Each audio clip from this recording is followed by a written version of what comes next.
Bonjour à tous, j'espère que vous m'entendez. Bonjour Gégé.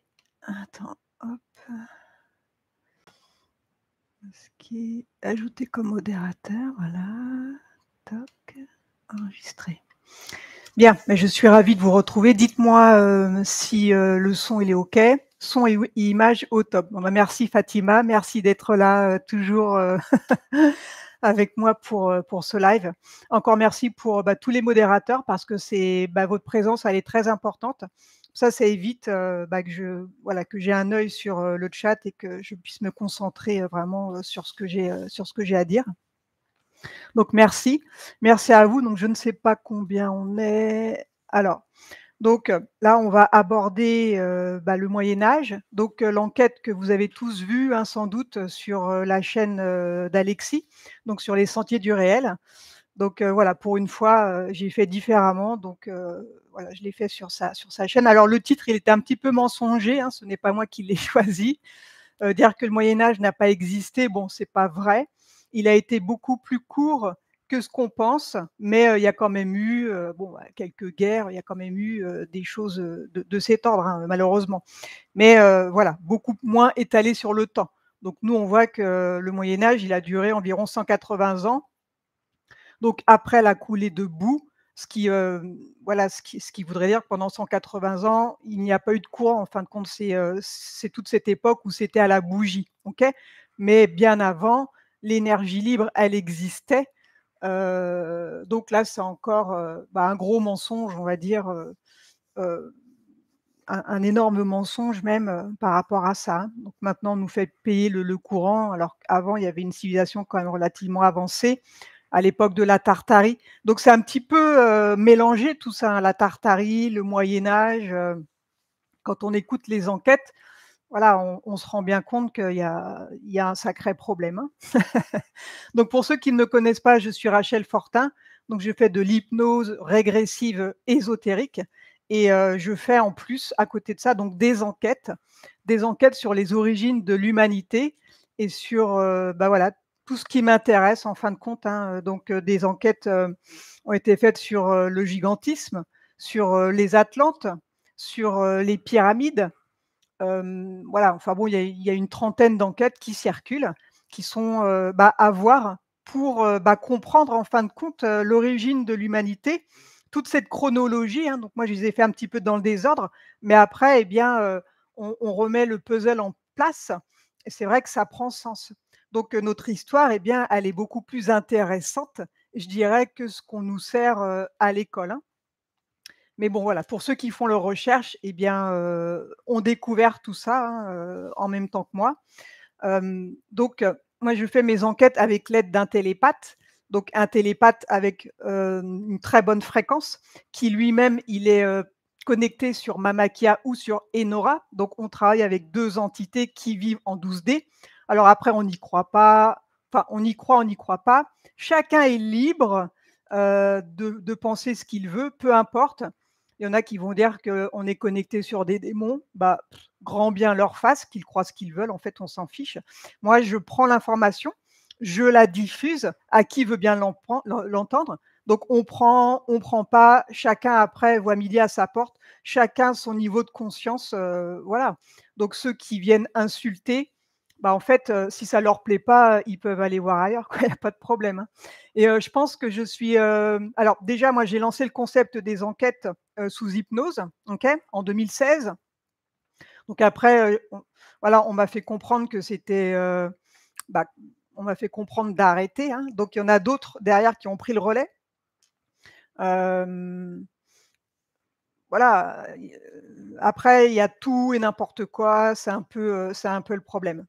Donc bon, c'est pas grave, chacun après, fait voilà, prend ce qui lui plaît, bon après chacun, voit midi à sa porte, hein. Mais qu'est-ce que je voulais dire? Du coup, j'ai perdu mon fil. Bon, c'est pas grave. En tout cas, voilà. Moi, je dispose d'une information qui m'est transmise par la 12D. C'est, voilà. Ensuite, moi, je la transmets et derrière, moi, j'ai plein d'emmerdes, en fait. Donc je vois pas trop, l'intérêt de le faire. Si c'est juste pour faire des vues ou ça, en fait, j'en ai un peu rien à faire.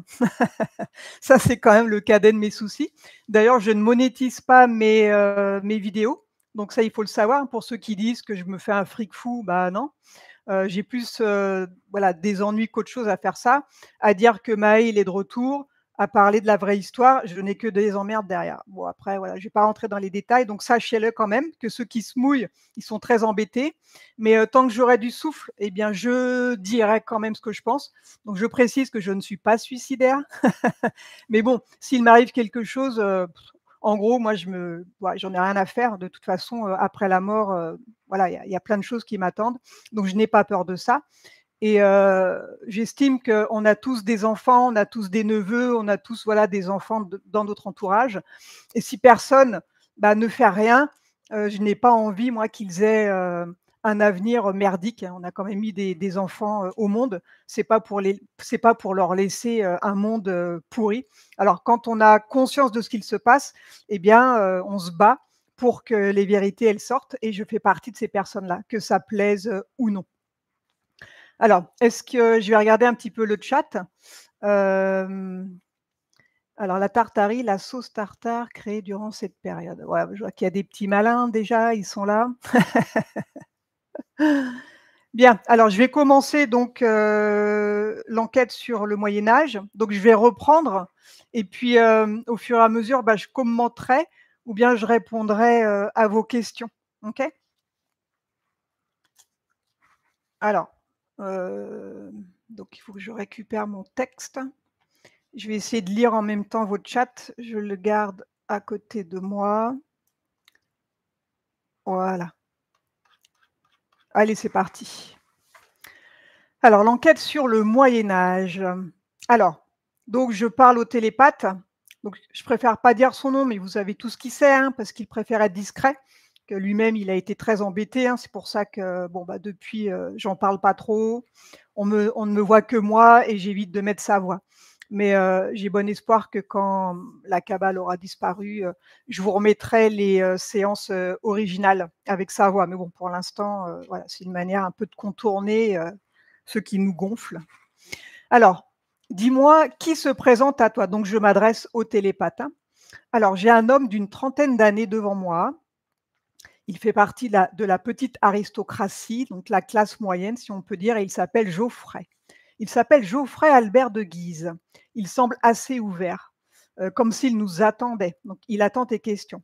Alors il faut savoir que dans l'astral, lorsque le télépathe, il se connecte sur une personne, voilà, bon, bah, là ça c'était au Moyen Âge, hein, je ne sais pas exactement à quelle période.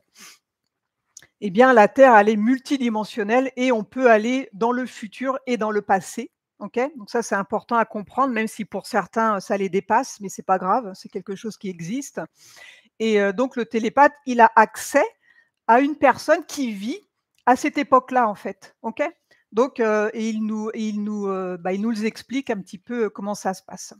Alors, de nos livres d'histoire, le Moyen Âge, il a duré environ 1000 ans, donc ça, c'est ce que je lui dis. Donc d'après nos livres d'histoire du 5e au 15e siècle. On voulait avoir plus de précision par rapport à cette période. Est-ce que ce sont, les bonnes dates déjà? Est-ce que ça a duré réellement 1000 ans? Donc moi, je me suis référée sur Wikipédia et sur nos livres d'histoire, hein. On nous dit que ça existait, pendant 1000 ans, du 5e siècle au 15e siècle, je crois. OK? Alors Geoffrey, il ne comprend pas pourquoi on appelait ça le Moyen Âge. Il dit qu'on n'était pas du tout comme on est décrit. Effectivement, il y avait des gueux quand même, des gens très pauvres, mais à part, dans les années, on va dire 1200, à la fin des années 1400, à part cette période-là, il y avait réellement des rois, mais c'était pas du tout des rois comme on nous décrit. À part ça, à cette période-là où il y avait des gueux et des rois, ensuite c'était une période plutôt riche, plutôt où l'humain était relativement développé, sociable, pas de guerre, développement des énergies et tout. Donc des années environ 1550 jusqu'aux années 1700, à peu près jusqu'à 1693, c'était une civilisation très développée. Alors je vous rappelle qu'on a vu dans une des enquêtes, je crois que c'était la Tartarie, ça parle des 7 royaumes. Donc il y avait 7 royaumes, sur terre en fin de compte, hein et les 7 rois, enfin ce qu'on appelait des rois, mais c'était plutôt des sages, eh bien eux-mêmes, ils étaient connectés à la 12D, à une entité de la 12D. Donc je vous rappelle que la 12D, elle est, c'est là où nos moi supérieurs, ils vivent, et là, il y a 7 entités bonnes, on va dire, qui dirigent un petit peu, tout ça, dont une entité principale qui s'appelle Mama Kia. Donc Mama Kia, c'est celle avec qui nous, on est connectés en 12D. OK?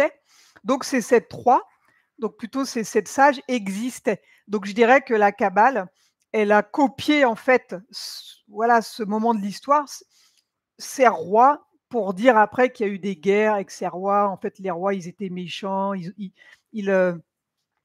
ils ponctionnaient les gueux et tout ça, mais en fin de compte, ça n'a pas vraiment existé, ou alors très peu, hein. Donc toutes les grandes villes existaient déjà, et il dit que tout ce qu'on voit là aujourd'hui, donc les églises, tout ça, eh bien, ça n'a pas du tout été construit au Moyen Âge.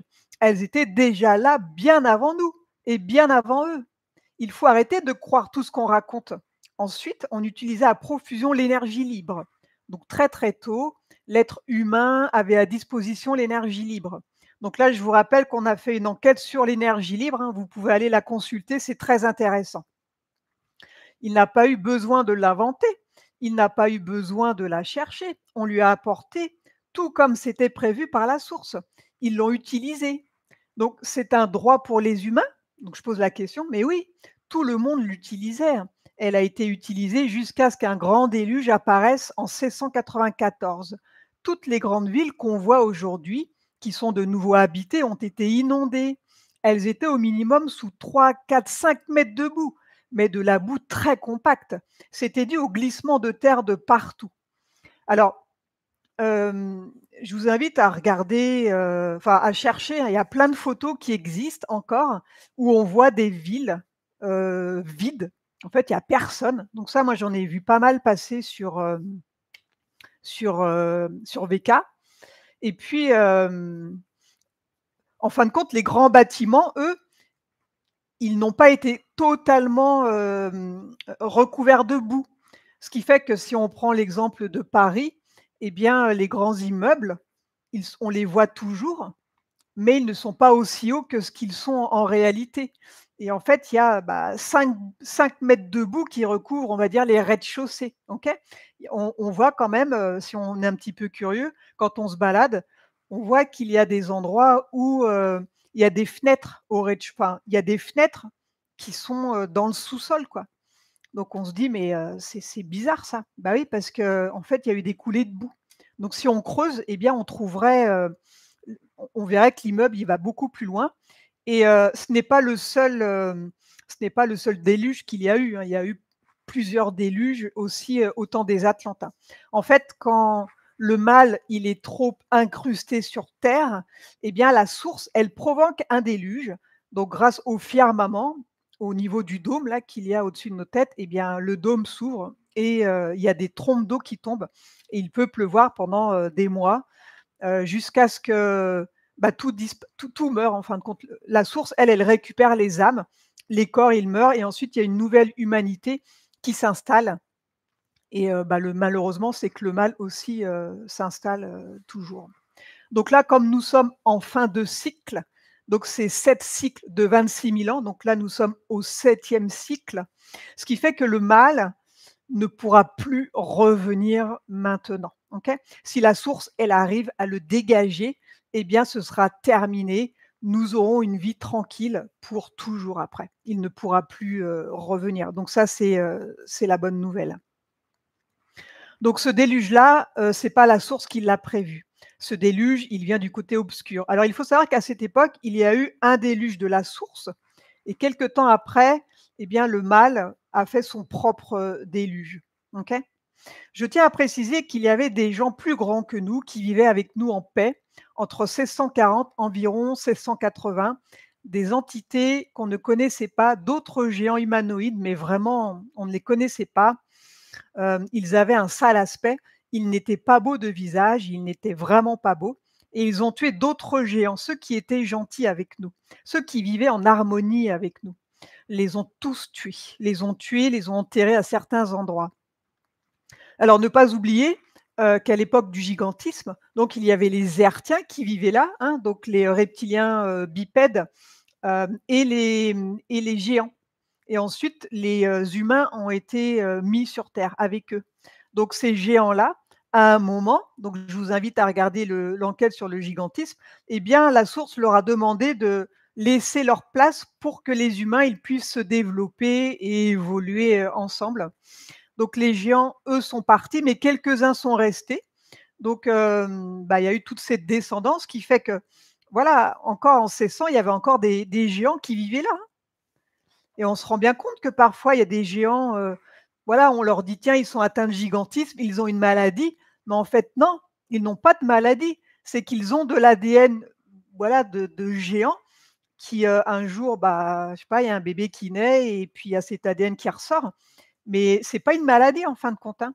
Donc il faut juste, imaginer qu'un humain a dû faire, un enfant à une géante, c'est le contraire, bah, c'est pas trop possible, hein. Et voilà, donc il y en a encore qui ressortent de temps en temps, hein, des géants, OK? Mais c'était, courant que les géants vivent, avec nous. En fait, on vivait tous ensemble. En fait, les géants, ils étaient là avant nous, hein. Pour ça qu'il y a, toutes ces grandes portes là partout, toutes ces grandes bâtisses, bah oui, parce que c'est eux qui construisent tout ça. Donc comme eux, il y en a certains, ils faisaient, 3 m, 3,50 m, 4 mètres de haut, bah forcément, ils faisaient des trucs super grands, quoi. Donc après, ils ont créé ce déluge. Il y avait des espèces de plaques triangulaires énormes au-dessus de nous. Il dit que c'était ce que l'on appelle des vaisseaux. Alors, je suppose, parce que j'ai pas posé la question, mais qu'ils ont dû faire rentrer, bah, ces vaisseaux-là par une porte dimensionnelle, hein, parce que ces géants-là dont ils parlent, ils ont dû ouvrir une porte de la deuxième, enfin, sur la deuxième dimension, et ils ont fait rentrer bah, ces personnes malfaisantes, quoi, hein. Ils ont pas l'air, i voilà, ils étaient là, eux, pour tuer les géants.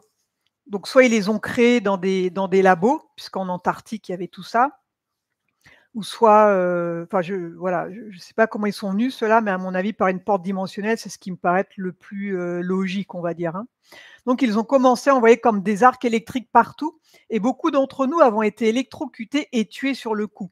Donc ceux qui ont résisté, ils ont vu l'horreur, et ces arcs électriques étaient envoyés contre le ciel et ils retombaient sur terre, et c'est comme ça, alors c'est comme si on avait chargé le ciel électriquement et il s'est mis à pleuvoir, pleuvoir, pleuvoir encore et toujours, presque 6 mois de pluie incessante, des torrents, personne n'a pu résister.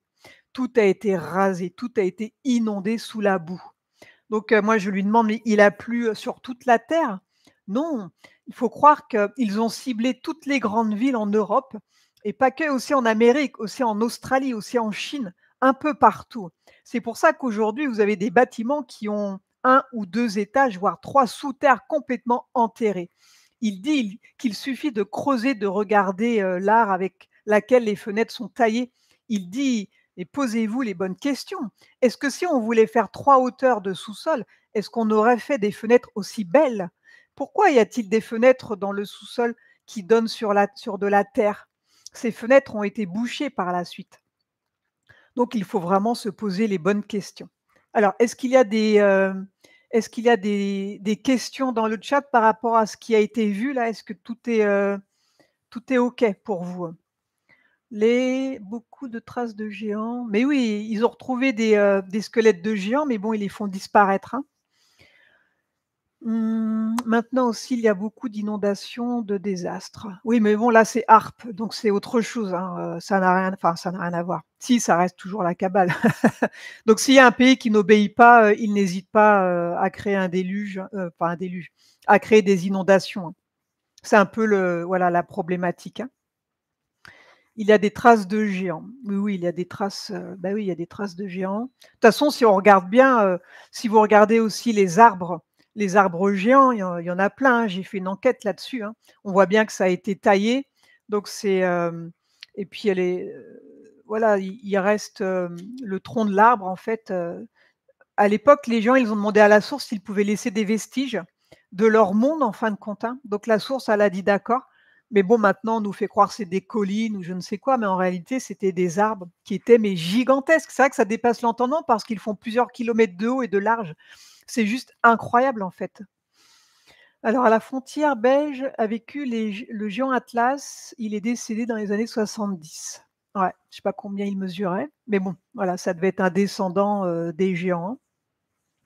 Je reçois avec beaucoup d'attention à ces messages d'information, merci. Je découvre et enfin j'ai l'impression de ne pas être folle. Bah, on est entre fous là. Ouais, ouais, non, non, tu n'es pas folle. Non, non, notre histoire, elle est bien plus intéressante que ce qu'on veut nous faire croire, hein. Alors, les tunnels sont-ils les sous-sols de ces bâtiments? Bah, oui, en fait, il y a plein de choses, en fin de compte. Si on pouvait voir avec des lunettes, spéciales, moi je me réfère à Paris puisque j'habite là, eh bien on pourrait voir qu'en dessous, tout est, il y a plein de choses, en fin de compte. C'est un peu une ville gruyère, quoi, hein. Bonjour depuis bon, hein. Il y avait 2 vidéos sur les souches d'arbres géants sur YouTube, ils les ont enlevées. Ouais, j'ai fait une enquête aussi, hein, là-dessus, hein. Bonjour Rachel, c'était l'époque où l'on vivait avec le silicium, alors qu'aujourd'hui nous vivons à l'ère du carbone. Bah oui. Merci, car je comprends dans tant de choses qui me questionnaient. Les sentiers du rêve d'Alexis, je venais de vous écouter et découvrir encore tant de choses. Ah, moi, je vous incite à regarder toutes les enquêtes qui sont publiées depuis 2016. Ça donne vraiment une compréhension, hein. Et puis, même si vous les avez vues il y a longtemps, eh bien, le fait de les regarder, il y a des détails qui vont vous apparaître comme si c'était la première fois que vous les écoutiez, en fait. Donc c'est super intéressant. Moi, de temps en temps, je les réécoute et il y a des choses qui m'ont échappé et je me dis: «Ah mais ouais, parce que je l'avais pas compris», voilà, on évolue en fin de compte et puis, bah, on le comprend différemment quand on a enfin, on a une autre compréhension en fin de compte, hein. Bien, photo sous les halles de Paris. OK, alors je vais continuer, hein. Alors il faut vraiment se poser les bonnes questions. Il y a encore certains immeubles qui n'ont pas été creusés en dessous. Ils ont eu la boue, tout est resté. Mais ceux qui ont été creusés, ils sont tombés sur des fenêtres, ce qui était incompréhensible, éclatées bien sûr, mais pourquoi mettrait-on des fenêtres qui donnent sur de la terre? Ce serait tout muré et quand ils ont continué de creuser, ils ont vu qu'il y avait une magnifique architecture, des fenêtres étaient travaillées, les entourages en pierre, c'était de la pierre taillée et c'est juste que l'homme aujourd'hui est trop bête. Il ne se pose pas les bonnes questions. En fait, il y a eu ce raz-de-marée de boue, des glissements de terrain interminables. Quasiment personne n'a survécu. Alors je lui demande: «Donc le but, c'était de recouvrir toute cette civilisation et de tuer tous les humains?» La majorité, ceux qui sont restés, étaient dans les campagnes. Ils étaient en majorité peu instruits. Donc on s'est servi d'eux ensuite pour repeupler la terre, mais de manière anarchique. Donc là, vous voyez que toutes les grandes villes donc, bah, elles ont disparu et ils ont pris, bah, les survivants, donc ceux qui n'étaient pas dans les grandes villes et ils ont repeuplé en fin de compte. Nous, on est des descendants des survivants, de ces personnes-là. Alors là, c'est pas dans l'enquête, mais moi je l'ai vu, en plus, c'est que ce qui est abominable, c'est qu'ils ont pris, des femmes, elles ont été violées non-stop, elles ont été engrossées, elles ont enfanté et ça a été, à la chaîne comme ça, hein. Ce qui fait qu'en fin de compte, tous ceux qui ont créé ce nouveau monde, en fait, ce sont beaucoup des PO, hein. Des PO, ce que j'appelle des portails organiques, parce qu'ils n'ont pas été, créés, dans l'amour. Ils ont été créés, bah, par le viol, quoi. Donc nous, on descend de tout ça, hein, malheureusement. Donc il faut bien comprendre que quand on est, quand la femme elle est forcée, ça crée un lien éthérique avec le bas astral, hein. Ça je ne vous l'apprends plus, vous savez tout ça, hein. Donc ce qui fait que, bah, ça a créé toute une population de PO qui étaient eux-mêmes, bah, des orphelins qui n'ont pas reçu d'amour du coup, hein, puisqu'ils ont été dispatchés à droite, à gauche. On leur a fait croire que leurs parents les avaient abandonnés alors que bon, enfin, c'était pas vraiment ça et puis en plus de ça, beh, ils avaient tous des entités, hein. Donc voilà, nous on descend vraiment de tout ça, quoi. Il y avait carrément des orphelinats, un trafic d'enfants. Les enfants étaient pris tout petits, ils étaient enlevés et on leur avait dit qu'ils étaient abandonnés et on les a élevés en les éduquant à leur manière, c'est-à-dire à créer notre civilisation après. Donc les seuls qui ont résisté, c'était la haute aristocratie. Donc l'aristocratie, c'est la cabale, OK? Eux, c'est toujours les mêmes. Eux, ils ont toujours les bons plans, hein. Donc les grands riches, ils le savaient, eux.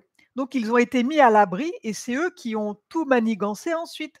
Donc il y a les 13 familles et il y a les entre les 200 et 300, familles, hein, c'est eux qui contrôlent tout, hein, d'accord? Donc là, c'est eux. Donc ils ont été protégés, ils ont été avertis et ensuite, ils sont revenus et ils ont commencé à contrôler, bah, la populace, donc nous, hein. Nous, voilà, on fait partie de ceux-là et c'est eux qui ont fabriqué la population qu'on a aujourd'hui. Alors, il faut savoir que ces gens-là, heu, comment dire? Ces gens-là, comme ils font partie de la cabale, eh bien, ils font ils on va dire qu'eux, ils portent une entité, OK? Cette entité, elle contrôle ce corps et il faut savoir que lorsque le corps, bon, bah, passé, 90 ans, 100 ans, parce que ces gens-là, ils vivent vieux, on se dit: «Ouais, ils ont une bonne alimentation et tout ça». Non, c'est parce qu'ils portent une entité et à un moment, s'ils ne changent pas de corps, bah, ça va se voir, quoi. Donc ils meurent et ensuite, il y a, un petit enfant de la même famille qui va naître, eh bien, il va y avoir un rituel et l'entité, en fin de compte, elle va, introduire ce nouveau corps. Ce qui fait que c'est toujours les mêmes. C'est toujours les mêmes qui contrôlent et ils changent de corps au fur et à mesure. Donc eux, ils font le rituel, ils chassent l'âme, ils mettent l'entité à la place et voilà et c'est reparti. Donc le petit enfant et bah, il va grandir et puis il a toujours cette entité-là. Pour ça qu'ils sont toujours riches, ils sont toujours riches par milliards, bah oui et en fin de compte, hem, cet argent-là, ils l'ont toujours, hein. Il reste toujours dans la famille en fin de compte, puisque c'est toujours les mêmes qui se réincarnent, c'est toujours les mêmes entités qui reprennent le corps, hein. Donc j'espère avoir été claire. Alors, hem, il y avait des milliers d'orphelinats, des milliers de partout, donc c'était un vrai trafic humain. Ils commençaient de repeupler la terre à leur manière. On leur apprenait la fausse histoire, on leur apprenait tout. Donc c'est là qu'il est arrivé le Charlemagne et compagnie là, à faire leurs écoles. En fait, c'était pour nous, inculquer, toute leur fausse histoire. C'était pour nous programmer à obéir, parce qu'en fin de compte, on nous bourre le crâne de choses qui sont complètement fausses, quoi. Alors est-ce que vous avez des questions? En Russie, les hommes sont restés assez grands. Bah oui, parce qu'en Russie, ils ne sont pas, trop pollués en fin de compte. Ils n'ont pas, autant d'ADN reptilien que nous, on a en Occident. En Occident, on a été vraiment, non, non, on est au ras des pâquerettes, nous, hein. La Russie, ils ont réussi, à rester, à, c'est d'ailleurs pour ça qu'ils sont grands, hein. Plus on fait grandir notre conscience et plus on grandit. Souvenez-vous de l'enquête sur les Atlantes. Au début, les humains ont été déposés sur Terre. Ensuite, on a évolué en Atlante et les Atlantes, ils se sont mis à grandir. Parce que plus on fait grandir notre conscience, plus le corps éthérique grandit et plus du coup on grandit. Ça vient de là en fin de compte. Alors je dis pas que les petits, ils sont cons, hein, c'est j'ai loin de moi, ça, hein. Mais, voilà, les peuples grands, c'est parce que voilà, c'est une question de spiritualité. Donc après, nous ici en Occident, l'ADN il a été tellement trafiqué malheureusement qu'on est, voilà, on a perdu énormément, de choses, quoi. Alors les incubateurs, oui, oui, il y a eu des incubateurs, il y a eu tout ça bien sûr, hein. Il tout ça, ça existait, déjà, hein. D'ailleurs, on il y a des photos, on voit des enfants là dans des incubateurs, tout ça, ça existe, hein. En fait, on nous fait croire que le clonage, que tout ça, ça existe pas, mais en fait, tout ça, ça existe depuis toujours, hein, faut on nous prend vraiment pour des tas de pas des ouais. De toute façon, tant qu'on se pose pas les bonnes questions, tant qu'on fait pas nos propres recherches, si on écoute, tout le temps les mêmes, bah, on reste à leur niveau, hein, forcément, hein. Donc il y en a plein qui me traitent de tarée, que ce que je raconte, c'est n'importe quoi. Bah, je suis désolée, mais bon, ça a du sens, quoi. Ça a quand même, du sens. Pourquoi on trouve des géants, pourquoi tout ça? Je suis voilà, ça sort, quoi, hein. Je suis pas la seule à le dire, hein. Alors, donc lui, il n'a pas vu tout ça, mais il sait. Donc on leur a fait croire qu'il y avait, des rois, même s'il y en a eu quelques-uns, c'était pas du tout comme ça. Il n'y a pas eu toutes les guerres qu'on décrit, des rois. Alors bien sûr qu'il y a eu des guerres, hein, on ne dit pas qu'il n'y a pas eu de guerre, mais pas comme, c'est écrit dans nos livres d'histoire. Il y en a eu, mais pas autant, OK? On a menti sur les découvertes des Indes, sur la découverte des Amériques, sur toutes ces découvertes. C'était bien avant tout ça. Des Nordiques qu'on pourrait appeler les Vikings, que vous appelez les Vikings, vous les hommes modernes, soi-disant modernes, ils ont traversé l'Atlantique au XIe siècle. Donc on n'a rien à voir, on n'a rien découvert. Et les Vikings dont je lui demande, c'était des barbares comme on veut bien nous le faire croire, ou ils étaient complètement différents? Non, pas du tout. C'était une civilisation qui était abordable. Donc, à chaque fois quand on regarde, des films, sur les Vikings, hein, c'est toujours, ouais, des gros barbares, ils tuent tout le monde. En fait, pas du tout, ils étaient pas comme ça. Ils étaient relativement avenants.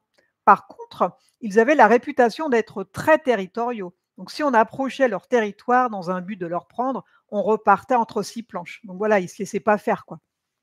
Ils étaient avenants, mais il fallait pas trop leur casser les coucougnettes, quoi. Autrement, on était les bienvenus.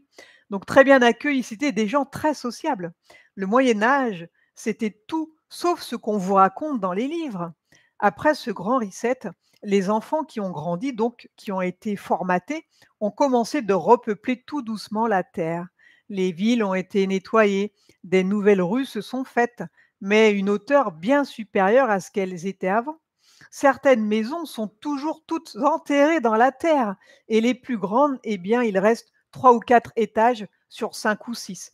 Donc maintenant, quand vous vous baladez dans une ville, telle que Paris ou d'autres villes, hein, eh bien, ouais, observez comment sont les immeubles, quoi. En fait, ces immeubles-là, ils étaient beaucoup plus hauts. Et là, il y a 3-4 étages au lieu, enfin, ouais, il y a 2-3 étages alors qu'il y en avait 4-5, quoi. Il y a quand même 2 étages en moins, hein, voire 3, quoi, hein. J'ai l'impression qu'ils nous ont rajouté 1000 ans, encore un gros mensonge. Une très belle chaîne et les Vikings avaient une culture riche et raffinée. Aujourd'hui, cela est même par les historiens maintenant. Oh bah, tant mieux, tant mieux, tant mieux. Tout revient tant que c'est refusé et non pas accepté. Alors, ils ont nettoyé, ils ont refait. À partir de là, on commençait alors, il y avait toujours des restes d'énergie libre puisque toutes les tours qui servaient d'émetteurs n'étaient pas encore détruites. C'est pour ça que vous trouvez toujours des photos un peu partout, des photos où on voit des gens en trottinette, où on voit des trottoirs mobiles, où on voit des métros, où on voit des bus électriques parce qu'au tout début, ça existait encore. Donc alors je lui demande: «Donc avant 1600, il y avait l'énergie avant le déluge, quoi?» «Oui, et même après, ils ont continué de l'utiliser puisque le déluge n'avait pas détruit ce système. Donc donc il y avait l'énergie libre avant le déluge et ils l'ont laissé aussi un petit peu après, le déluge, hein, OK? Donc il fallait qu'ils trouvent un moyen de vivre sur le dos des autres comme s'ils étaient des parasites. Donc il fallait les maintenir. Le premier plan qu'ils ont mis en œuvre, c'était de les tenir par la faim, donc la nourriture, les tenir par la peur et les tenir par l'impôt, par les taxes qu'ils allaient inventer. Donc on vit exactement la même chose à ce jour, hein. Ils nous tiennent par la peur, ils nous tiennent par les taxes. On reprend les mêmes et on fait pareil, hein, c'est exactement, pareil, OK? Si au début, ils ont laissé l'agriculture se développer, c'était pour laisser la terre suffisamment se repeupler. Bah, évidemment, ils avaient besoin, de nourrir les personnes, que les enfants, ils puissent grandir pour repeupler tout ça. Donc tout allait bien, donc là, c'était bien et l'agriculture se passait bien. Par contre, tout doucement, ils ont commencé d'éliminer tout ce qui était énergie libre. On a commencé de raconter que ça ne marchait plus alors qu'ils avaient tout saboté. Ça a fini à ce qu'il n'y ait plus rien qui fonctionne. Ensuite, pendant presque 100 ans, il n'y avait plus d'électricité et l'humanité a fait un bond en arrière. Donc c'est vraiment à ce moment-là où, nous, quand on voit les livres, les films, du Moyen Âge où, il s'éclaire à la bougie, donc c'est après ce déluge, donc à un moment où il n'y avait plus, d'électricité, hein, et là on refait un bond en arrière, énorme, quoi.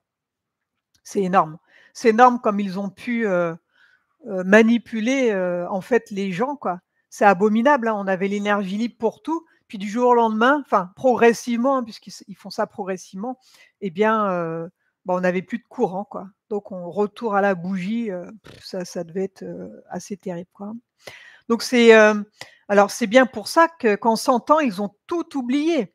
Ils n'ont pas appris à transmettre le savoir de père en fils, de mère en fille. Donc l'énergie libre, tout le monde l'a perdue. Heureusement, la photographie existait déjà il y a eu quelques photos de fêtes et donc tout le monde était persuadé qu'il n'y a jamais eu d'énergie libre au bout de 100 ans. Donc voilà, tout le monde a oublié ça. Tous ceux qui l'ont connu, ils sont morts au bout d'un moment et bah, tous les nouveaux, n'ont jamais connu l'énergie libre, ce qui fait que ça n'a plus jamais existé. C'est en 1821 qu'ils ont commencé à inventer l'électricité et ensuite ça n'a pas arrêté de se développer et on a commencé de la faire payer aux gens.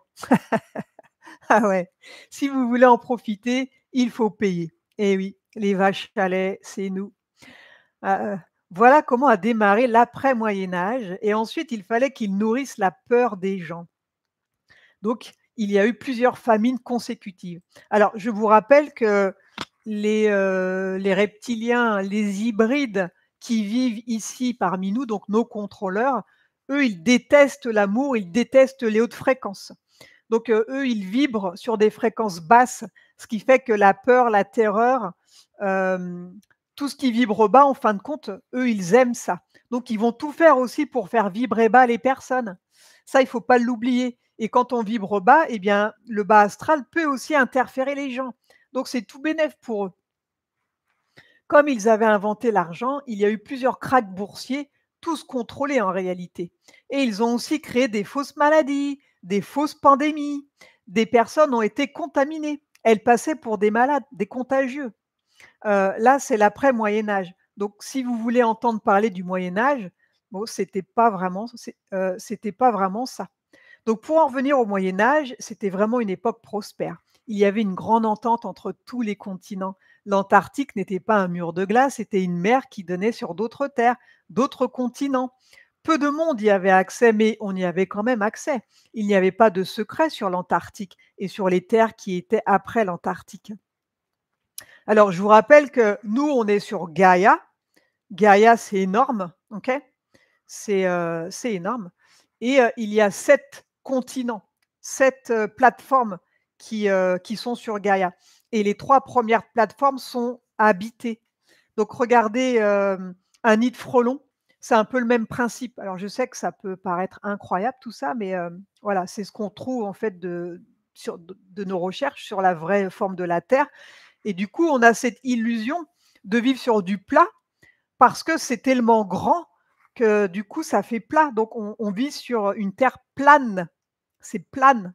Et en dessous, là, on parle en fait, ce dont il parle lui, c'est de la, plateforme du dessous.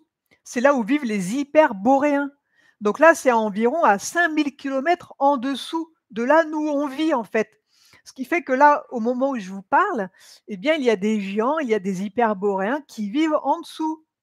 En même temps, sauf qu'eux, ils ont conscience, de notre existence et ils savent que, bah, on est en prison là, on est enfermé, on est bloqué par, bah, par nos tortionnaires, hein, et voilà. Donc toute la 5D aussi, elle se bat, hein, en ce moment avec Maë aussi, hein. Tout le monde, met la main à la pâte pour nous libérer, donc rassurez-vous. Rassurez-vous. Alors, j'ai dit que pour ceux qui ont regardé, le live avec Nicolas Bouvier, j'ai dit que j'ai fait une futurisation que dans 80 ans, on sera libéré. Alors, oui, on sera libéré dans 80 ans, mais je n'ai pas dit que ce sera dans 80 ans. Je préfère rectifier parce qu'il y en a qui ont mal compris par rapport aux questions posées. Je vois qu'il y en a qui ont mal, imprimé ce que j'ai dit. On sera libéré bien avant 80 ans, hein. Moi, j'ai juste fait cette futurisation pour voir comment c'était dans 80 ans. Donc c'était libéré. Mais rassurez-vous, on sera libéré avant. Alors, on peut être libéré dans 6 mois, on peut être libéré dans 2 ans, on peut être libéré dans 6 ans. Après, ça va dépendre de nous. Ce que je disais, c'est que si on se bouge, eh bien, on on a cette possibilité, nous, de profiter rapidement de ce nouveau monde et de ne pas attendre encore des années, vous n'aurez plus rien et vous serez heureux. Parce que là, en attendant, ils sont en train de nous dépouiller, hein. Je ne sais pas si vous avez vu, mais par rapport, je sais pas moi, quand on hérite d'un bien, il faut leur filer la moitié. Mais bientôt, ils vont tout prendre, hein. Ils vont tout prendre, faut pas rêver, hein. Donc là maintenant, je ne sais pas si vous avez vu aussi, mais on ne peut plus avoir de découvert, de à moins de 200 €. Donc il y en a plein qui vivent, grâce aux découvertes, parce qu'au bout de, je sais pas, le 15 du mois, ils ont déjà plus d'argent. Donc là, vous vous rendez compte? C'est de plus en plus grave, quoi. Donc à quel moment les gens ils vont se révolter, quoi? C'est comme si, je le dis tout le temps, mais c'est comme si, nous on avait des PN au gouvernement et puis nous, on est là à subir. Mais tant que la victime, elle laisse faire le PN, bah, le PN lui, il suce jusqu'à la moelle, hein. Puis c'est à un moment où la personne, elle va dire: «Stop!» Elle a ses limites. Mais jusqu'où nous, on aura nos propres limites? Bah, se révolter de quelle manière? Bah, tous ensemble, hein, il faut au moins 50 de la population. Suffit d'aller devant l'Élysée et puis terminé, hein. Comment ils font les autres? On en voit là, ils vont, chasser leur gouvernement, mais à un moment, il faut se réveiller, quoi. Alors, pourquoi il n'y avait alors, on savait juste qu'il y avait un grand dénivelé entre nous et les autres continents, dénivelé d'environ 5 000 kilomètres. Donc ce que je vous disais, ils sont en dessous, eux. C'est là où l'amiral Byrd, il est allé. Donc je vous incite à regarder aussi l'enquête sur l'amiral Byrd, il y en a au moins 2, à un moment où, il était en avion et à un moment, il allait tout droit. Il était en Antarctique, lui, il allait tout droit et à un moment, il y a 2 navettes qui l'ont accompagné. Parce qu'on voit que c'est, dans l'avion, en fait, ces aiguilles, tout ça, elles étaient, voilà, elles étaient toutes, il y a plus rien qui marchait, quoi. Donc quand on change de dimension, en fait, ça ne marche plus et il y a 2 navettes qui sont venues l'accompagner, donc ceux de la 12, enfin ceux de les hyperboréens, donc parce qu'ils ont des vaisseaux, eux, et ils l'ont, emmené jusque, sur chez les hyperboréens, donc. Donc il a passé un moment chez les géants. Donc on a vu qu'ils étaient assez grands, ils étaient, roux, très musclés avec la peau assez dorée et donc les géants, lui ont, montré, ce qu'il se passait chez nous, quoi. Qu'on était en grand danger, que c'était, qu'il fallait qu'il le sache de façon à pouvoir prévenir les humains, quoi. Donc lui, à son retour, il avait, tout ça en tête, mais bon, ils l'ont fait un peu passer pour un fou, il a pas trop pu, divulguer, hein. Donc il avait écrit, quelque chose là-dessus, mais bon, voilà, ça a un peu capoté. Alors, est-ce que vous avez des questions par rapport à tout ça? À ton avis, Rachel, combien d'humains sur Gaïa sont conscients de cette réalité cachée? Bah, je sais pas, franchement, j'en sais rien, quoi. Je ne sais pas. On disait: «Quand les frigos seront vides, ça bougera». Mais ils sont vides et rien. Ouais, bah, apparemment, malheureusement, c'est pas encore assez, quoi, apparemment, hein. Mmh. Ouais, je sais pas à quel moment, si peut-être s'ils suppriment peut-être TikTok?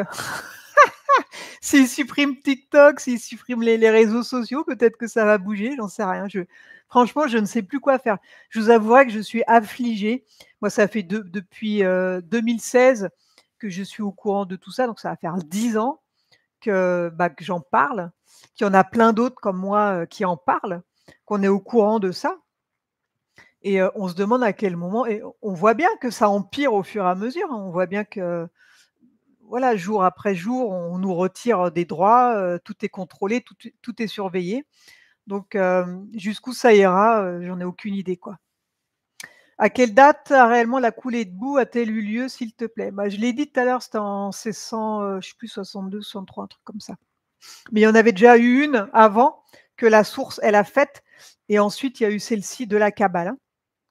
Donc la Kabbale, elle a voulu faire son propre déluge, voilà. Alors, les autres terres étaient plus basses, elles se trouvaient toutes en périphérie de notre terre à nous, de nos continents. Donc là, tu parles de la plateforme du dessous? Oui. Donc certains y allaient, très peu, mais certains y allaient et ils y allaient par des passages? Oui et on pouvait y aller physiquement sur ces autres terres. Alors, on pouvait y aller physiquement. Donc sur ces autres terres vivaient des gens bien plus grands que nous, des géants, des gens qui ressemblaient beaucoup à ceux qui vivaient avec nous d'ailleurs, avec les géants qui vivaient avec nous. Donc des géants qui n'ont pas voulu quitter notre terre quand la source leur avait proposé. On vivait avec certains Rumbéos. Donc il y a les Rumbéos et il y a les Hyperboréens. Il y a 2 races de géants, en dessous. Alors j'ai fait une enquête sur la plateforme du dessous, donc je vais voir si je pourrais vous la passer, là au mois de novembre. OK? Ça fait un petit moment que je l'ai, c'est là, donc je pense que ce sera intéressant, de la diffuser. Maintenant que j'attendais un peu que les personnes, elles ouvrent leur conscience, hein, pour pouvoir, apprécier à sa juste valeur ce genre d'enquête. Parce que c'est c'est un peu divulguer, leur voilà leur manière de vivre. Alors ils vivent un petit peu comme, à Ursina, hein, comme les Atlantes, mais je vous la diffuserai, au mois de là, voilà, dès que je peux, je vous la ferai, OK? Vous verrez, c'est super, quoi.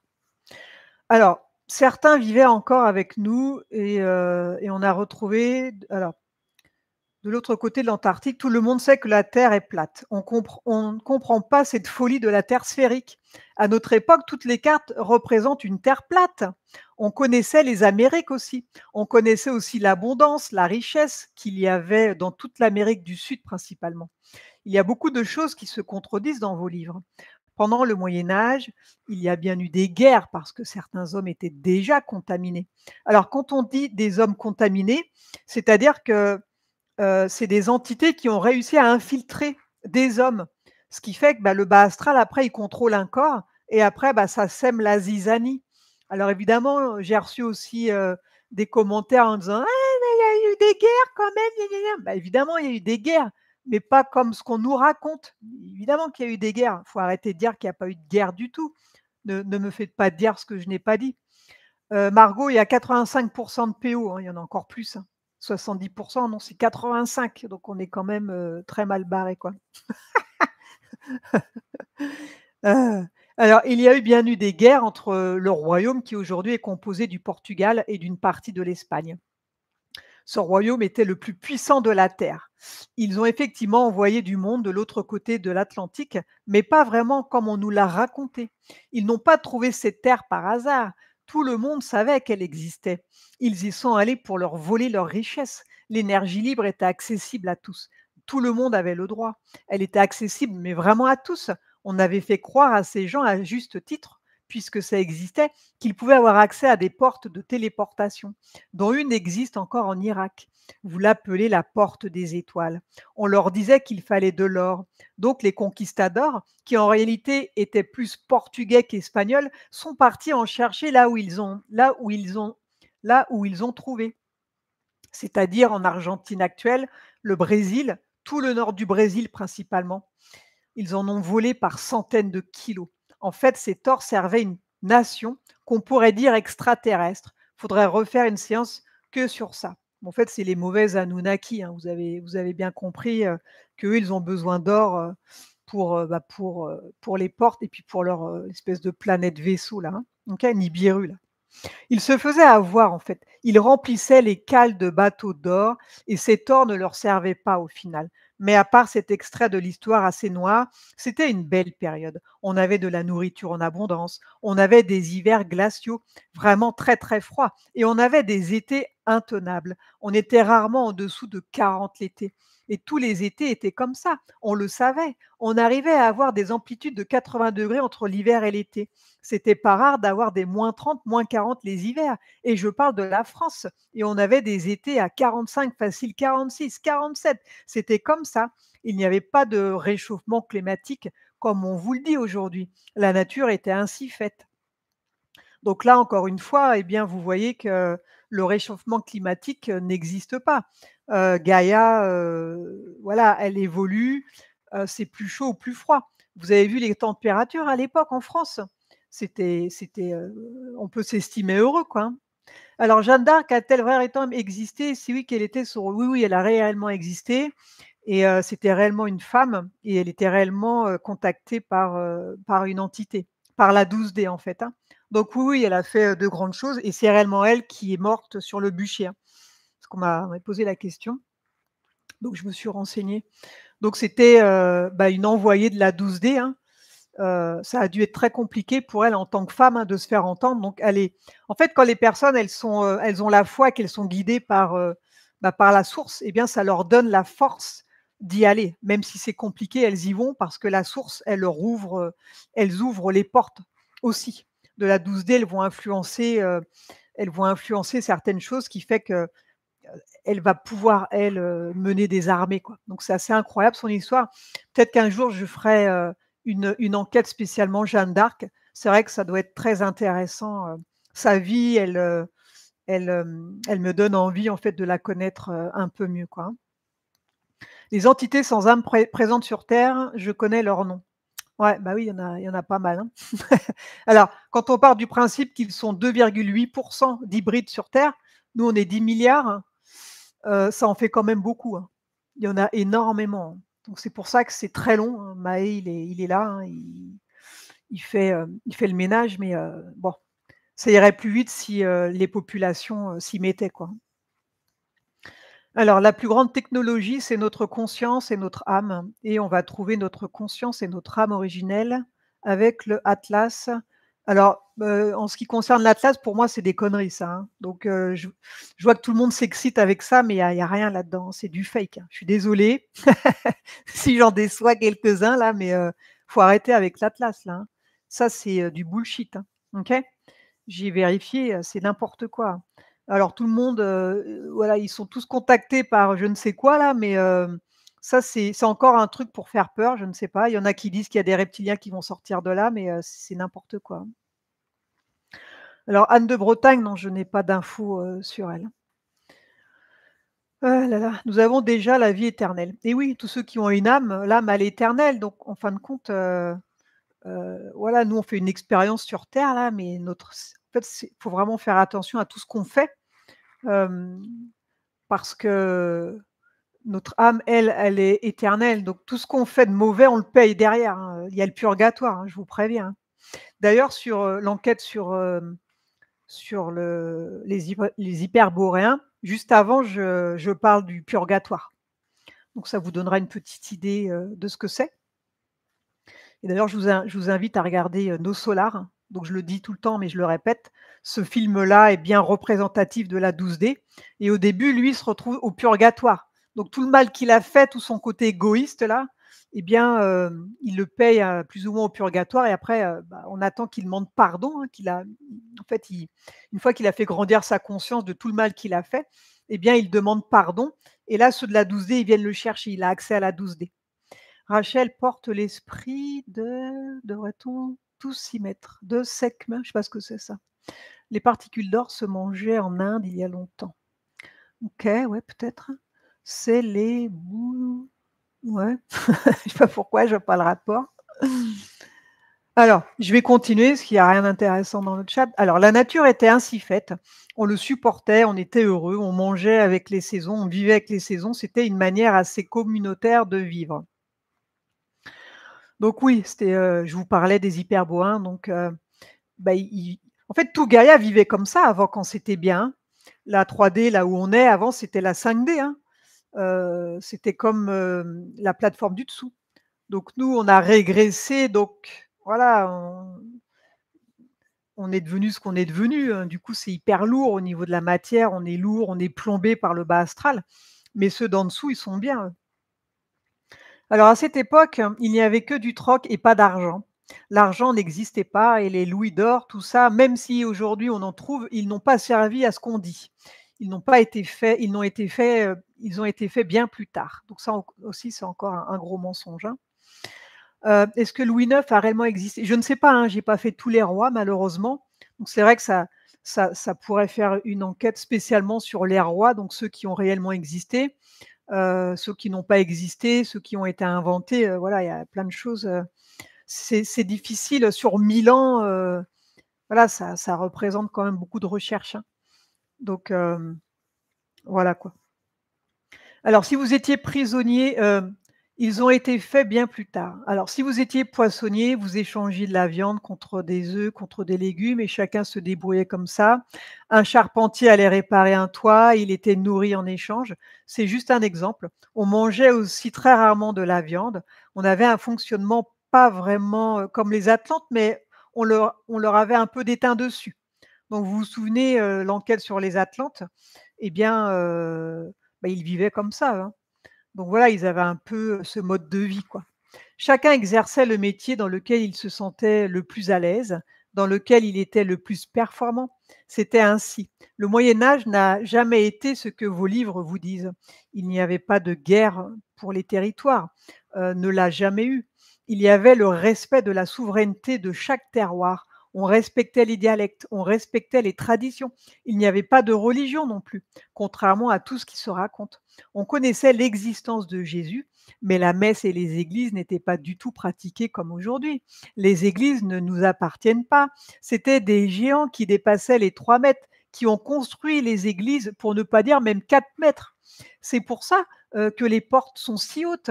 Quand nous, on tient à 1000 personnes dans une cathédrale, alors je ne sais plus là pourquoi il y a 3 petits points, j'ai pas dû comprendre ce qu'il a dit. Alors donc, voilà, ça montre bien que les cathédrales, effectivement, quand on voit, la magnificence, quand on voit l'énormité, quand on voit comment c'est beau, toutes ces peintures, toutes ces dorures, quand on va dans un, je sais pas, moi j'ai été visiter l'Opéra Garnier là aussi, c'est tellement beau, c'est tellement haut, c'est juste incroyable et en fait, c'est les géants qui avaient tous ces savoirs et c'est eux qui ont construit tout ça. C'est pas les humains, hein, du tout, quoi. Bien. Alors, j'aimerais que tu me dises la première cathédrale la plus ancienne, à quelle période elle a été construite? La première église la plus vieille au monde est celle qui a été construite à Jérusalem. Ça, c'est la première église chrétienne. Par contre, il y a des cathédrales plus vieilles. Donc, c'est quoi la date? L'église a été construite en l'an 41 après la mort du Christ pour célébrer la Cène. Ensuite, on peut considérer que tout ce qui est bâtiment moderne, les plus vieux ont été construits à partir de l'an 300 environ. Il y a un monastère qui s'appelle Saint-Antoine. Il est en Égypte, dans un désert, et il fut tantôt mosquée, tantôt église. Alors, je vous invite à taper dans Google ou ce que vous voulez là. Vous tapez les noms et ça sort, hein. Vous avez vraiment les photos de tous ces endroits-là, donc c'est sympa. Les mosquées, les églises, c'était la même chose elles avaient la même utilité? Non, c'est juste que c'était dans un pays à connotation musulmane. De temps en temps, l'église, elle passait aux mains des musulmans, puis redevenait mosquée et ensuite, ce qu'on appelle les Coptes orthodoxes, donc les chrétiens d'Égypte, finissent par récupérer l'église. On a vu dans d'autres enquêtes que les églises n'étaient pas destinées à la prière comme aujourd'hui. Elles servaient à quoi à l'époque? Tout ce qui est cathédrale, en réalité, était là pour la majeure partie avant même que le Christ soit là. Donc certaines ont 2500, 3000 ans, entre moins 500 et moins 1000 ans à peu près. Elles ont été construites par les géants, dont les Rumbéos. Donc c'est bien plus vieux que ce qu'on nous fait croire, car dans nos livres d'histoire, les églises ou les cathédrales ont été construites bien plus tard, dans les années 1000 après Jésus-Christ, pour les plus vieilles. Par exemple, Notre-Dame de 1663 à 1345. Là, j'ai cherché dans Wikipédia. Et la cathédrale de Chartres à partir de 1145. La plus vieille de France serait la cathédrale Saint-Étienne de Sens. Sa construction débute vers 1130. Donc, il y a beaucoup de mensonges. Les cathédrales sont plus récentes, mais c'est faux. Toutes les cathédrales qui ont un sous-sol ont été noyées dans le déluge. Ce qu'on voit, ce n'était qu'une fenêtre par où on rentre aujourd'hui. Donc, il y a des cathédrales partout dans le monde entier. On peut voir des photos dans les livres où on voit des cathédrales de même style. On en voit partout. Dans quel pays différent tu vois ça? Les cathédrales sont assez uniques dans leur genre. Il y a beaucoup de grands monuments, de grandes bâtisses qui ont été strictement construites à l'identique. L'Inde, le Pérou, la Chine, la Russie et bien d'autres encore. Les cathédrales sont assez uniques. On ne trouve pas réellement 2 fois la même cathédrale. Et lors de leur construction, leur but n'était pas vraiment religieux. Elles captaient dans les terres de l'énergie. Donc, on en voyait partout et chaque architecture se conformait à la région où elle était. Donc, il y a une énorme cathédrale aux États-Unis, une des plus grandes qui existent au monde. Connecte-toi dessus. Elle aurait été soi-disant construite dans les années 1850. En réalité, c'est celle du Vatican la plus grande. Autrement, il y en a une à New York. Disons que celle du Vatican regroupe plusieurs succursales, ce qui en fait la plus grande du monde. Ce que j'aimerais comprendre, c'est quand on parle de la conquête de l'Ouest dans les années 1840 pour aller chercher de l'or, soi-disant il n'y avait rien à part les Amérindiens, alors que tous ces bâtiments étaient déjà là. En réalité, la cathédrale Saint-Patrick de New York a environ 1040 ans. Effectivement, elle a été reconstruite sur les bases d'une ancienne et en aucun cas elle a 800 ans. Elle a 1040 années. C'est une cathédrale construite en collaboration entre les géants qui étaient encore là et les humains. Donc et les humains. Donc s'il y avait une cathédrale, il y avait forcément des villes autour, de la vie. Oui, il y a toujours eu de la vie dans notre ligne de temps. Les États-Unis, le Canada, le Brésil ont toujours eu de la vie humaine.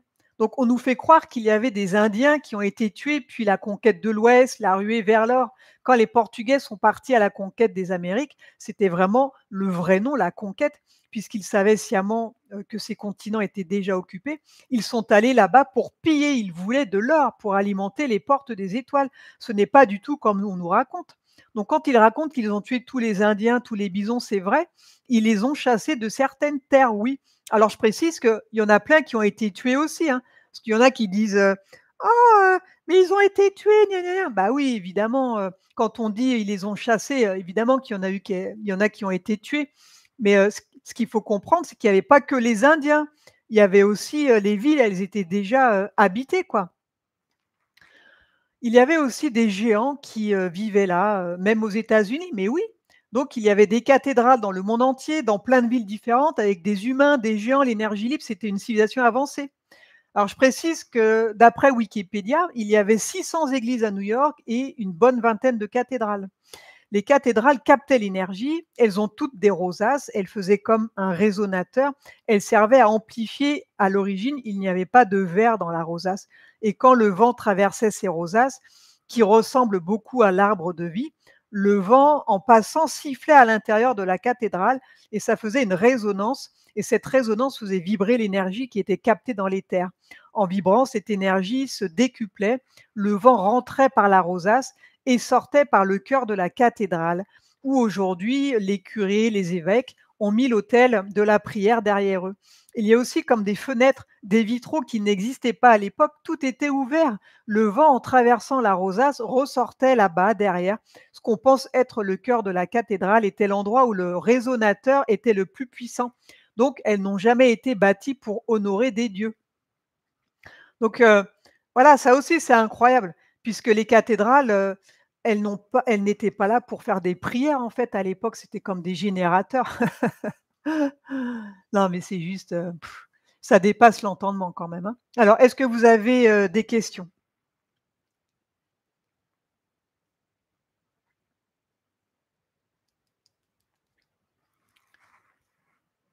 Alors oui, les cloches émettent des ondes qui soignent pour cela qui oui, c'est exact, Anne, effectivement. Les cloches et les orgues, ça dégage des sons, des vibrations et ça nettoyait, ça harmonise en fait le corps éthérique et effectivement, ils les font disparaître parce que, bah, voilà, ils veulent plus de ça, quoi. Donc les cloches, voilà, elles ont toujours eu un rôle de nettoyage, hein, en fait, hein, de nous nettoyer le corps, les corps éthériques, hein. Alors nous sommes complètement resetés, personne ne détient la vérité, mais le cœur capte des parties de celle-ci ensemble et dans le respect et amour, nous déplaçons des montagnes. Quand on regarde dans le Var, il y a toujours des troncs d'arbres géants. Hem, alors, où est Mahé en ce moment? Merci. Alors Mahé, je l'ai déjà dit, Margot, c'est il œuvre beaucoup du côté de la Russie. Et il va dans plein de dimensions différentes. En fait, il règle plein de problèmes dans plein de dimensions différentes. Il ne se contente pas, juste de la 3D, quoi. Il y a plein de choses aussi, à régler, dans d'autres dimensions, dans d'autres lignes de temps. Il a même fait une chasse, aux lézards dans une autre ligne de temps. Sauf que eux, les humains qui vivent dans l'autre ligne de temps, ils savaient que les hybrides allaient venir un jour, ils l'ont toujours su. Et ce qui est amusant, c'est qu'on voilà, on avait vu qu'il y avait aussi ceux de la 9D qui faisaient la chasse aux lézards et tout ça, c'était filmé et le peuple, en fait, il assistait à la chasse à la chasse aux reptiles. Ah, ça devait être grandiose. Moi, j'aurais tellement adoré qu'on fasse ça chez nous aussi. Donc il y avait des voilà, ils voyaient tout ça à la télé, eux. Donc là, ça y est, le problème, il est réglé dans cette ligne de temps. Ils les ont tous tués. Donc là, il reste plus que vraiment, chez nous, où le problème il est pas réglé et bah, tout est en train de se faire, en ce moment, quoi. Donc ils résistent, hein, ils savent qu'ils sont finis, mais bon. Là, le but, c'est de créer le moins de chaos, possible, quoi, hein. Autre question, est-ce que la peste a sévi à cette période. Bah, oui, oui, tout ça, en fait, c'est des fausses maladies, hein, qui sont créées en laboratoire, hein, c'est tout, hein. C'est tout, ni plus ni moins. Voilà. Donc on reprend les mêmes et on recommence, ils font exactement, les mêmes choses, quoi, hein. Alors ces géants, comment avaient-ils ces savoirs de bâtisseurs? Car c'est magnifique tout ce qu'ils ont fait. D'où ils savaient faire tout ça?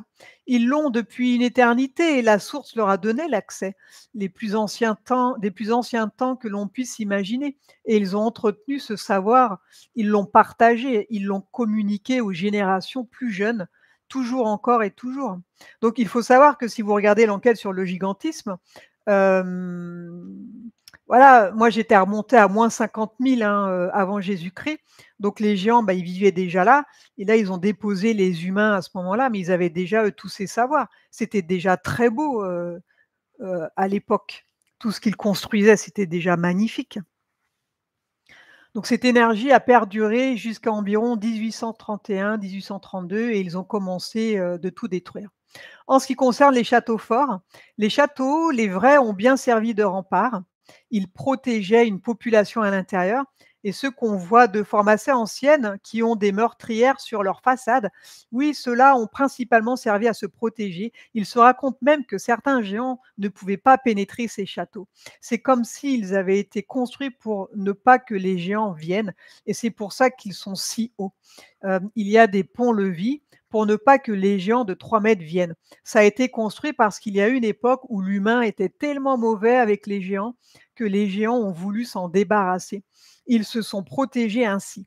Donc voilà, encore une fois, on voit les châteaux forts se faire envahir par des armées et tout, et en réalité, ils ont été construits pour pas que les géants y viennent.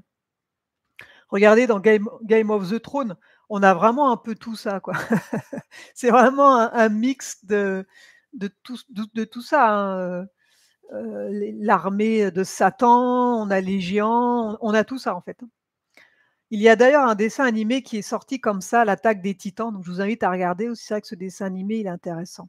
Prenons exemple sur le château de Chambord. Je suppose qu'il a été bâti bien avant dans nos livres d'histoire. Ça dit 1519.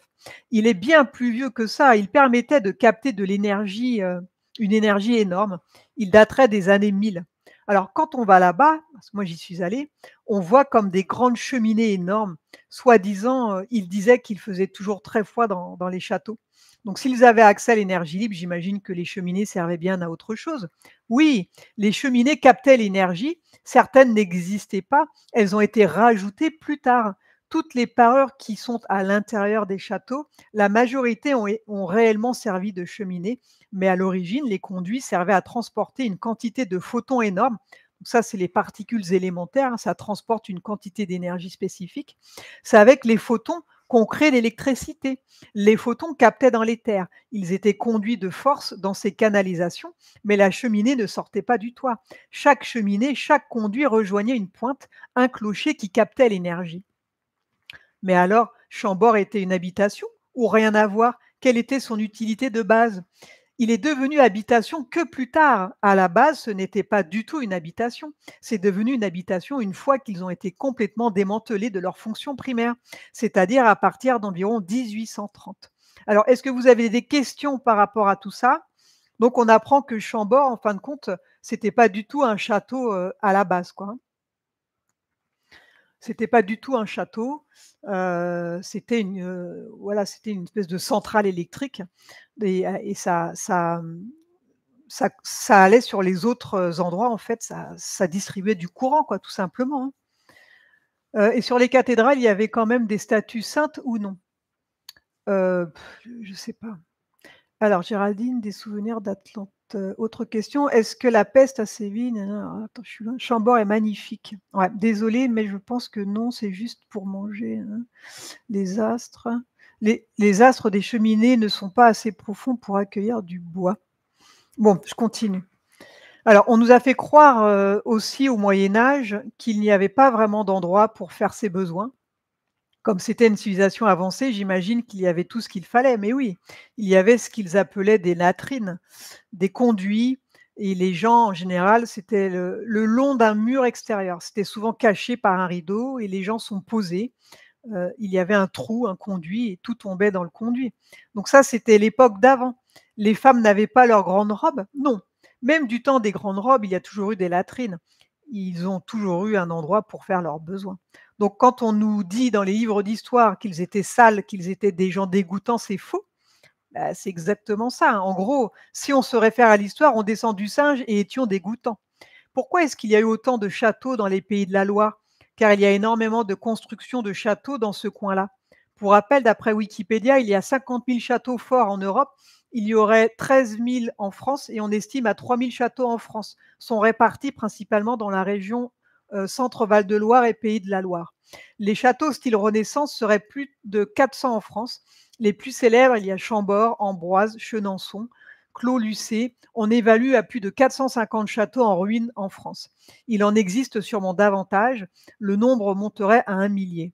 Oui, parce que c'était le long d'une ligne énergétique, tout simplement. L'eau servait aussi ensuite à acheminer les matériaux plus facilement pour les constructions, surtout le bois. Donc tous ces châteaux ont été construits le long de la Loire. C'était plus pour des raisons énergétiques? Oui. Alors pourquoi c'était si beau? Car ce n'était pas habité. Pourquoi faire des choses si belles, si raffinées? La source a toujours fait de très belles choses. C'était à l'image de la source. Les géants ainsi que les Atlantes étaient très connectés à la source. Et tout ce qu'ils faisaient, ils le faisaient à son image, à l'image de la source. Est-ce que cela a un impact sur le regard des humains? Contempler de belles choses, est-ce que ça agit sur la personne? De beaux monuments, de belles églises, de belles cathédrales ont été détruites et remplacées par des bâtiments laids. Ça abaisse les fréquences. Pour exemple, le théâtre Garnier à Paris, donc je suis allée le visiter, l'intérieur est époustouflant, magnifique, grandiose. Partout où on regarde, c'est beau. C'est normal. Cependant, il n'était pas comme ça à l'origine. Il était recouvert de feuillures d'or pour la conduction diélectrique. C'est une fois qu'ils ont enlevé ces fonctions qu'ils l'ont fait aussi beau. Et il a été fait de manière pour combler la folie de ceux qui nous dirigent, puisque tous ces bâtiments avant appartenaient à des familles. Aujourd'hui, ils appartiennent à l'État. Il ne faut pas oublier ça. Les châteaux qui sont magnifiques, les cathédrales, c'était extrêmement sobre et épuré à l'intérieur. Strict minimum. Et quand elles étaient en service, un être humain ne pouvait pas rentrer à l'intérieur, sauf dans 2 ou 3 endroits spécifiques. Autrement, l'énergie les brûlait. Donc, bah, vous voyez, hein, voilà, tous ces endroits, en fait, ça servait, c'était comme des sortes de centrales, quoi. Et après, ça a été décoré plus tard et puis, ça a été utilisé, voilà, comme habitation. Mais à la base, ce sont les géants qui les ont construits. C'est pour ça que c'est, très, très, très haut et quand on regarde les plafonds, il y a des magnifiques peintures, donc ça représente, bah, la 12D en fait, hein, il y a des anges et tout, tout ça, c'est la 12D. Parce qu'à l'époque, les gens, ils communiquaient facilement par télépathie avec, ceux de la 12D, quoi. C'était quelque chose de commun, quelque chose de simple. Donc maintenant, on a perdu, tout ça, hein. Qui sont les bâtisseurs des cathédrales? Bah, on vient de le dire, les géants là, alors tu suis pas? C'est les géants qui les ont construites, hein. Alors, tous les châteaux de la Loire merveilleux sont sur une zone ligne énergétique. Mais oui, et oui, Odile, c'est sur les lignes énergétiques, voilà. Donc c'est vrai que, voilà, tant qu'on n'a pas l'info, bah, on peut pas le savoir, mais une fois qu'on l'a, bah, ça paraît évident, quoi. Alors, donc c'était comme des centrales? Eh bien oui, il fut une époque où l'électricité abondait partout. On avait soit des véhicules qui fonctionnaient sur le principe des tramways, soit qui se rechargeaient avec des batteries. Ces batteries étaient en réalité de gros condensateurs avec à chaque fois une couche d'isolant, une couche diélectrique, une couche d'isolant et une couche diélectrique. C'est comme ça qu'on fabriquait nos batteries, pas avec des matières rares. Certes, elles n'avaient pas une grande autonomie, mais suffisant pour ce qu'elles faisaient. À chaque arrêt, les bus se rechargeaient. Ça a toujours été de manière à ce que 2 plots, donc c'est les pièces métalliques permettant d'établir un contact avec une connexion électrique, les 2 plots inférieurs du bus touchent 2 autres plots par terre et en touchant ces plots, ils se rechargeaient directement. Ce qui fait qu'ils faisaient des trajets de 5 ou 6 kilomètres, pas plus. À chaque trajet, en quelques secondes, ils se rechargeaient pour refaire 5-6 kilomètres, le temps que les passagers montent et descendent. Donc cette énergie n'était pas fabriquée par des centrales, ni nucléaires, ni thermiques, ni hydrauliques. Cette énergie, c'était l'éther. Donc on nous fait croire que dans les livres d'histoire que les châteaux forts ont été transformés à la Renaissance entre 1400 et 1600, que que François Ier, revenu de ses guerres d'Italie, émerveillé et très impressionné par l'architecture italienne, il commanda l'édification et la transformation de plusieurs châteaux, dont Chambord, car il aurait vu cela en Italie. Il est passé de chef de guerre à raffiné. Donc c'est là qu'il fait appel à Léonard de Vinci.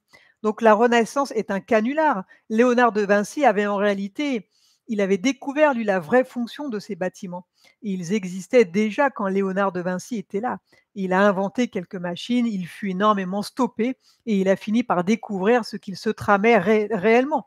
Comme quoi on privait l'être humain de l'éther pour lui faire payer l'énergie. Donc aujourd'hui, on a mis 3 ans pour ne pas dire 5 ans juste pour reconstruire la charpente de Notre-Dame, uniquement une charpente, et on nous dit que de son propre vivant, François Ier aurait construit des dizaines de châteaux et en aurait rénové d'autres dizaines. C'est juste impossible. Les gens ne réfléchissent pas. Et quand on y pense, on voit la magnificence de Versailles. C'est juste impossible de construire ça avec un burin. Pourquoi c'était si haut les plafonds? Tout ce qui est monument, il n'y a pas de tour, les plafonds étaient très hauts parce que ça servait d'habitation. Ensuite, tous les monuments type cathédrale, château avec énormément de tours, de clochers, de pointes, ils avaient également, des entrées très hautes puisqu'ils devaient rentrer dedans les géants. Ils allaient dans la maintenance, ils allaient s'occuper des émetteurs, la machinerie qui était à l'intérieur. Les machineries avaient besoin de beaucoup de hauteur également. Et lorsqu'ils ont construit ces châteaux, la lévitation existait, la grille cristalline et énergétique n'était pas encore détruite. Non, et ces châteaux, ces églises, ces cathédrales renforçaient la ligne énergétique. Il y a aussi des villes qui sont en forme d'étoiles, donc ça fait comme des remparts tout autour. Il y en a partout aussi. Si on regarde vue du ciel, c'est parfaitement symétrique. On dit dans les livres d'histoire que c'était des murailles pour se protéger. Mais bon, je ne vois pas l'intérêt de faire des villes en forme d'étoiles. Quelle était leur réelle utilité? Alors, je vous conseille de regarder, pareil dans Google, vous tapez ville en forme d'étoile et ça sort pour ceux qui ne savent pas ce que c'est. Et on voit, hein, vue du ciel il y a plein de villes avec une forme d'étoile. C'est assez incroyable. Alors ces villes ont une signification par l'image qu'elles donnent vue du haut. Il fut une époque où l'on était régulièrement visité par le ciel. Il existait des portes dans le dôme et chaque ville, chaque forme était une forme de hiéroglyphe entre les différentes dimensions. Vues du ciel, on pouvait très vite deviner quelle ville c'était. En même temps, elles avaient d'autres fonctions, elles permettaient également de se repérer, de savoir où on était. Quand des entités d'autres dimensions, d'autres mondes prenaient une porte des étoiles sur le dôme, une fois qu'elles avaient traversé le dôme, leurs engins ne fonctionnaient plus. Donc ça, c'est comme l'Admiral Byrd. Quand il est arrivé dans la 5D, eh bien, ça marchait plus son truc. Là, c'est pareil. Ils peuvent plus se repérer avec leurs instruments de mesure. Donc, ils peuvent se repérer uniquement à la vue des villes. Et ça fait une carte. Okay, donc, ils connaissaient quasiment par cœur toutes les formes. Ils savaient où ils étaient situés. Donc, c'était comme une carte vue du ciel. C'est vraiment fait pour être vu d'en haut. C'est sa première signification. C'est aussi comme les lignes de Nazca. C'est pareil, ça, hein, je l'avais vu dans une enquête. Alors, je ne sais plus laquelle, le gigantisme ou les Atlantes. Ça, c'est pareil. Chacun arrivait dans son vaisseau. Il avait un engin et ils se posaient voilà, à leur endroit à eux. Hein. Les lignes de Nazca, ça servait à ça. Donc c'était comme une carte vue du ciel, c'est vraiment fait pour être vu d'en haut, c'est sa première signification. Ensuite, on aurait pu faire des angles moins saillants, c'est juste que la forme des pointes, à chaque pointe qu'on faisait, c'est pour ça qu'on faisait beaucoup de pointes, ils essayaient de rendre les villes jolies, en même temps, vues du ciel, elles étaient déjà admirées en premier par le ciel. Chaque rempart en forme de pointe, il y avait une énorme antenne qui aujourd'hui ont toutes disparu. Toutes ces antennes captaient de l'énergie. Si on avait fait une ville ronde, par exemple, on aurait mis des antennes, on aurait créé un tore au milieu de la ville et le champ magnétique aurait été désastreux pour les humains. Le fait de casser, de faire des angles, l'énergie, elle se heurte et la résonance se heurte sur l'angle qui était faite sur l'angle suivant. Il ne peut donc pas venir faire du mal aux humains qui habitent dans la ville. Donc, elle rebondissait et le fait qu'il y ait plusieurs angles, l'énergie rebondissait d'un angle à l'autre et en rebondissant, elle s'amplifiait et ça faisait une résonance, un peu comme des rosaces dans les cathédrales. Donc, ça avait deux particularités, donc les voir d'en haut et pour l'énergie libre. Donc certaines villes étaient entourées d'eau autour. Elles avaient un circuit d'eau qui faisait la même forme que l'étoile de la ville et cette eau servait de conducteur. Elle améliorait la conduction de l'énergie vers le fond sur ce grand rempart et il y avait des salles, des gros condensateurs et à l'époque, on y stockait en partie l'énergie. Tout était fait comme ça. Les angles étaient principalement pour l'énergie. Et qui passait les portes dimensionnelles? Il fut une époque où il n'y avait pas de guerre entre les mondes. Il y avait des échanges de savoir, de technologie, des échanges aussi de matières premières. La Terre était très convoitée, non pas par les étages inférieurs de Gaïa, mais par d'autres dimensions, convoitée pour l'eau et l'or. Donc je vous rappelle qu'il y a, il y a Gaïa, nous on est au milieu, on est en 3D, en dessous il y a les dimensions du sous-sol, donc là où vivent les entités négatives, et au-dessus donc on a la 5D, 6D, 7D, jusqu'à la 12D. Après ça continue, mais bon, moi je m'arrête à la 12D. Okay, donc nous, on est au milieu de ça. Donc avant, on avait vu ça, je pense, dans l'enquête sur le gigantisme, ils faisaient des échanges, ils s'envoyaient des choses par les portes dimensionnelles. Il y avait une belle harmonie et il y avait des échanges de plein de choses, en fait. Hein. Ah, donc là, on voit que ils passaient des portes, ceux des autres mondes, ils venaient en vaisseau, ils passaient une porte et puis hop, ils survolaient ici, quoi. Et puis nous, c'est pareil, on pouvait aller dans les autres mondes. Il y avait ce partage, quoi. Hein. Alors Rachel, j'ai vu que Paris aussi, tout était en étoiles autour. Mais oui, oui, oui, Paris aussi. Hein. Ouais, ouais, c'est juste incroyable, quoi. Hein. Contrairement à la 5G nuisible. Mais oui, nous, du coup, on est sous le dôme là, et malheureusement, on est un peu comme sous un micro-ondes, et on morphe, quoi. Hein. Si, voilà, si la 5G, elle peut être bien utilisée ou mal utilisée, ça dépend à combien ils mettent la fréquence, quoi. Hein. Ça peut être positif comme ça peut être négatif pour le corps. Odile, toute l'humanité va savoir qu'ils sont en réalité confiance, vibration haute. Bien, alors je continue. La Terre est la partie de Gaïa la plus riche en minerais et en eau. Le dôme a aussi servi à protéger les pillages de l'extérieur. Donc personne ne repartait avec la matière première de la Terre sans un échange. Et tout était calculé pour ne pas abîmer la nature. On ne donnait pas plus que la Terre ne pouvait produire. Il y avait encore une harmonie à cette époque-là? Oui. Alors quand Jésus a disparu, lui, dans les années, en années 50, le christianisme s'est généralisé, la Kabbale a utilisé Jésus pour créer les différentes religions, semer le désordre. Alors quand Jéshua, donc Jésus est arrivé, la suprématie romaine était presque incontrôlable. C'était la plus grande puissance au monde. Il voulait tout dominer, tout contrôler. D'un autre côté, s'opposait à eux la grande Égypte, qui allait bien plus loin que l'Égypte. Tout Israël était sous la domination égyptienne, toute la Palestine, tout le Moyen-Orient, tout était sous domination égyptienne, même une partie de la Turquie. Et Jésus, qui a fait sa vie au Moyen-Orient, a tout de suite été vu comme une menace. Il a résisté parce que la source lui en a donné les moyens.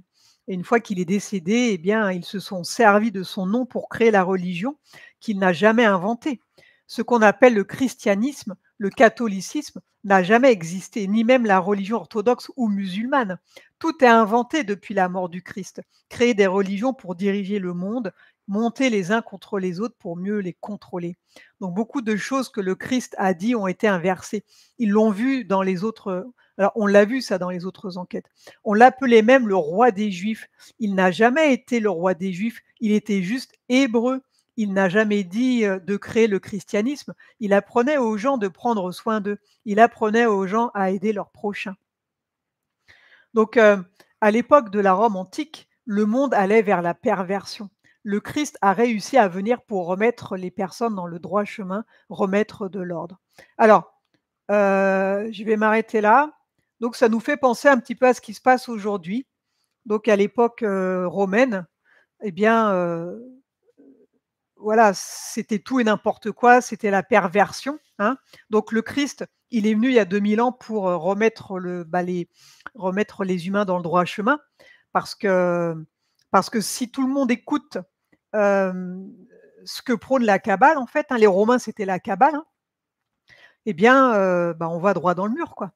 Donc là, le but du Christ, quand il est venu, lui, c'était pour que les humains ils changent leur mode de vie, ils prennent une bonne direction, qu'ils s'occupent d'eux, qu'ils fassent le bien autour d'eux. Voilà, c'était pour les programmer à autre chose, les programmer à avoir une vie, un mode de vie différent.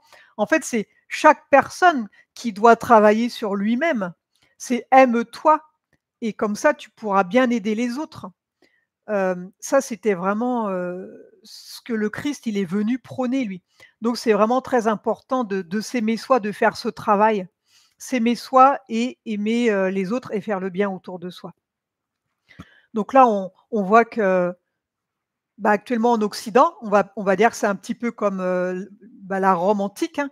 On va droit dans le mur, ils veulent, qu'on aille vers la perversion, ça devient tout et n'importe quoi, ils veulent tout contrôler et le Christ, Maé, il se fait appeler Maé maintenant, il est revenu encore pour finir le travail. Alors cette fois-ci, il ne se montre pas, il fait les choses discrètement. Il y a une guerre en ce moment entre le bien et le mal. Maé, lui, il est accompagné de 7 armées dont ceux de la 9D qui sont là aussi, ce sont de puissants guerriers qui sont venus prêter main forte. Il y a aussi ceux de la 5D qui sont là et quelques pays, des BRICS qui œuvrent, en secret, hein, en toute discrétion, qui combattent, le mal. Donc l'idée c'est que, les humains, ils se réveillent aussi, qu'ils voient ce qui se passe et qu'ils prennent leur avenir, dans leurs mains, quoi. Il y a un moment où il faut dire: «Stop», quoi. Pourquoi est-ce qu'on accepte tout ça? Qui peut accepter des choses pareilles? Alors, est-ce qu'il n'y a que des péos sur cette terre? Donc si c'est le cas, on va pas y arriver, hein. Ça va être compliqué, hein. La prise de conscience, elle va être compliquée, hein. Alors c'est un peu ce qu'il se passe aujourd'hui. On a un peu les mêmes au gouvernement, rien n'a changé. Le Christ est revenu pour mettre de l'ordre, car sinon ça va droit dans le mur. On nous a menti sur les périodes, on nous a menti sur les religions, on nous a menti sur la terre sur laquelle nous vivons, on nous a menti sur la vie et sur la mort, on nous ment sur tellement de choses, on nous ment sur notre passé, on nous ment sur notre potentiel futur, on nous ment au moment présent.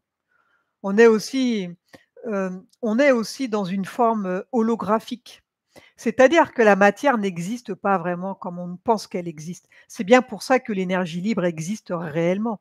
Et tout être qui comprend qu'il est dans une matrice comprend que tout est possible. Non seulement il peut y avoir accès à l'énergie, mais il peut aussi se débarrasser du mal. Il suffit que tout le monde réalise qu'on est mené en bateau et tout s'effondre. C'est bien pour cela que dans la matrice, ils ont mis en place des propagandes, qu'ils ont mis en place des maladies, la peur, le contrôle et qu'ils veulent encore développer davantage le numérique.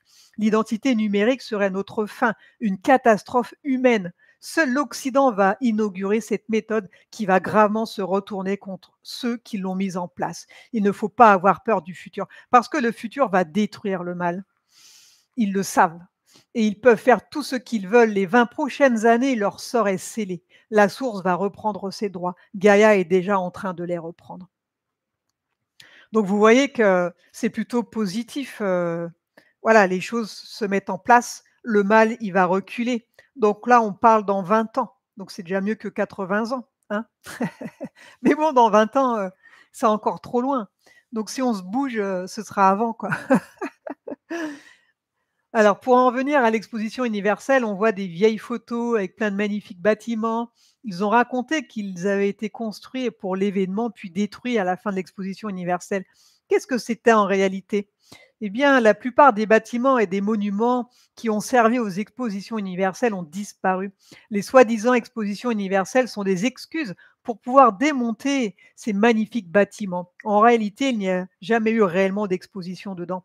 On a fait croire aux personnes du XXe siècle que ces bâtiments étaient construits rapidement à la hâte pour accueillir des expositions et que c'est pour ça qu'on les détruisait aussi vite. Il n'en était rien. Ces bâtiments ont toujours existé. Il était d'ailleurs impossible de construire de tels bâtiments aussi rapidement. Donc vous avez tous vu, l'exposition universelle où on voit la tour Eiffel, enfin soi-disant elle a été construite là et tous ces bâtiments autour, c'est magnifique, c'est majestueux, c'est grandiose. En fait tout ça c'était déjà au temps de la Tartarie, c'était déjà, voilà, à l'époque contemporaine. La tour Eiffel a-t-elle réellement été construite à ce moment-là ou bien avant aussi? La tour Eiffel a été remplacée. Avant elle, il y avait déjà une autre tour haute de 270 mètres. Elle a été reconstruite dans le but de pouvoir au départ alimenter Paris en énergie. La tour Eiffel a capté énormément d'ondes. Au départ, elle a été utilisée pour l'énergie libre. Donc c'était avant ou après le déluge? J'ai mal entendu. mais après le déluge. Avant le déluge, il y avait une antenne et cette antenne a été détruite, emportée par le déluge. Et toutes les vieilles rues de Paris, c'est des vestiges du déluge. Tout a été enterré. On avait vu en début d'enquête, peut-être une centaine d'années après le déluge, ils ont supprimé l'électricité. Donc tout le monde était à la bougie. Donc on nous fait croire que le Moyen Âge a duré 1000 ans, mais en réalité, ça a duré que 200 ans. Non, environ 180 ans, même pas 200 ans. Donc il y a eu toutes ces pestes, toutes ces maladies, ça a été mis en place. Toutes ces maladies ont été créées, il n'y avait rien, il n'y avait pas de maladie, ça sert à manipuler et dominer les gens. Tout à fait. Maintenant, on paye le courant, on nous fait payer même 4 fois ou 5 fois plus cher maintenant. Est-ce qu'ils utilisent l'énergie libre, eux? Est-ce qu'elle est toujours exploitable? Ils nous font payer alors que ça ne leur coûte rien au final.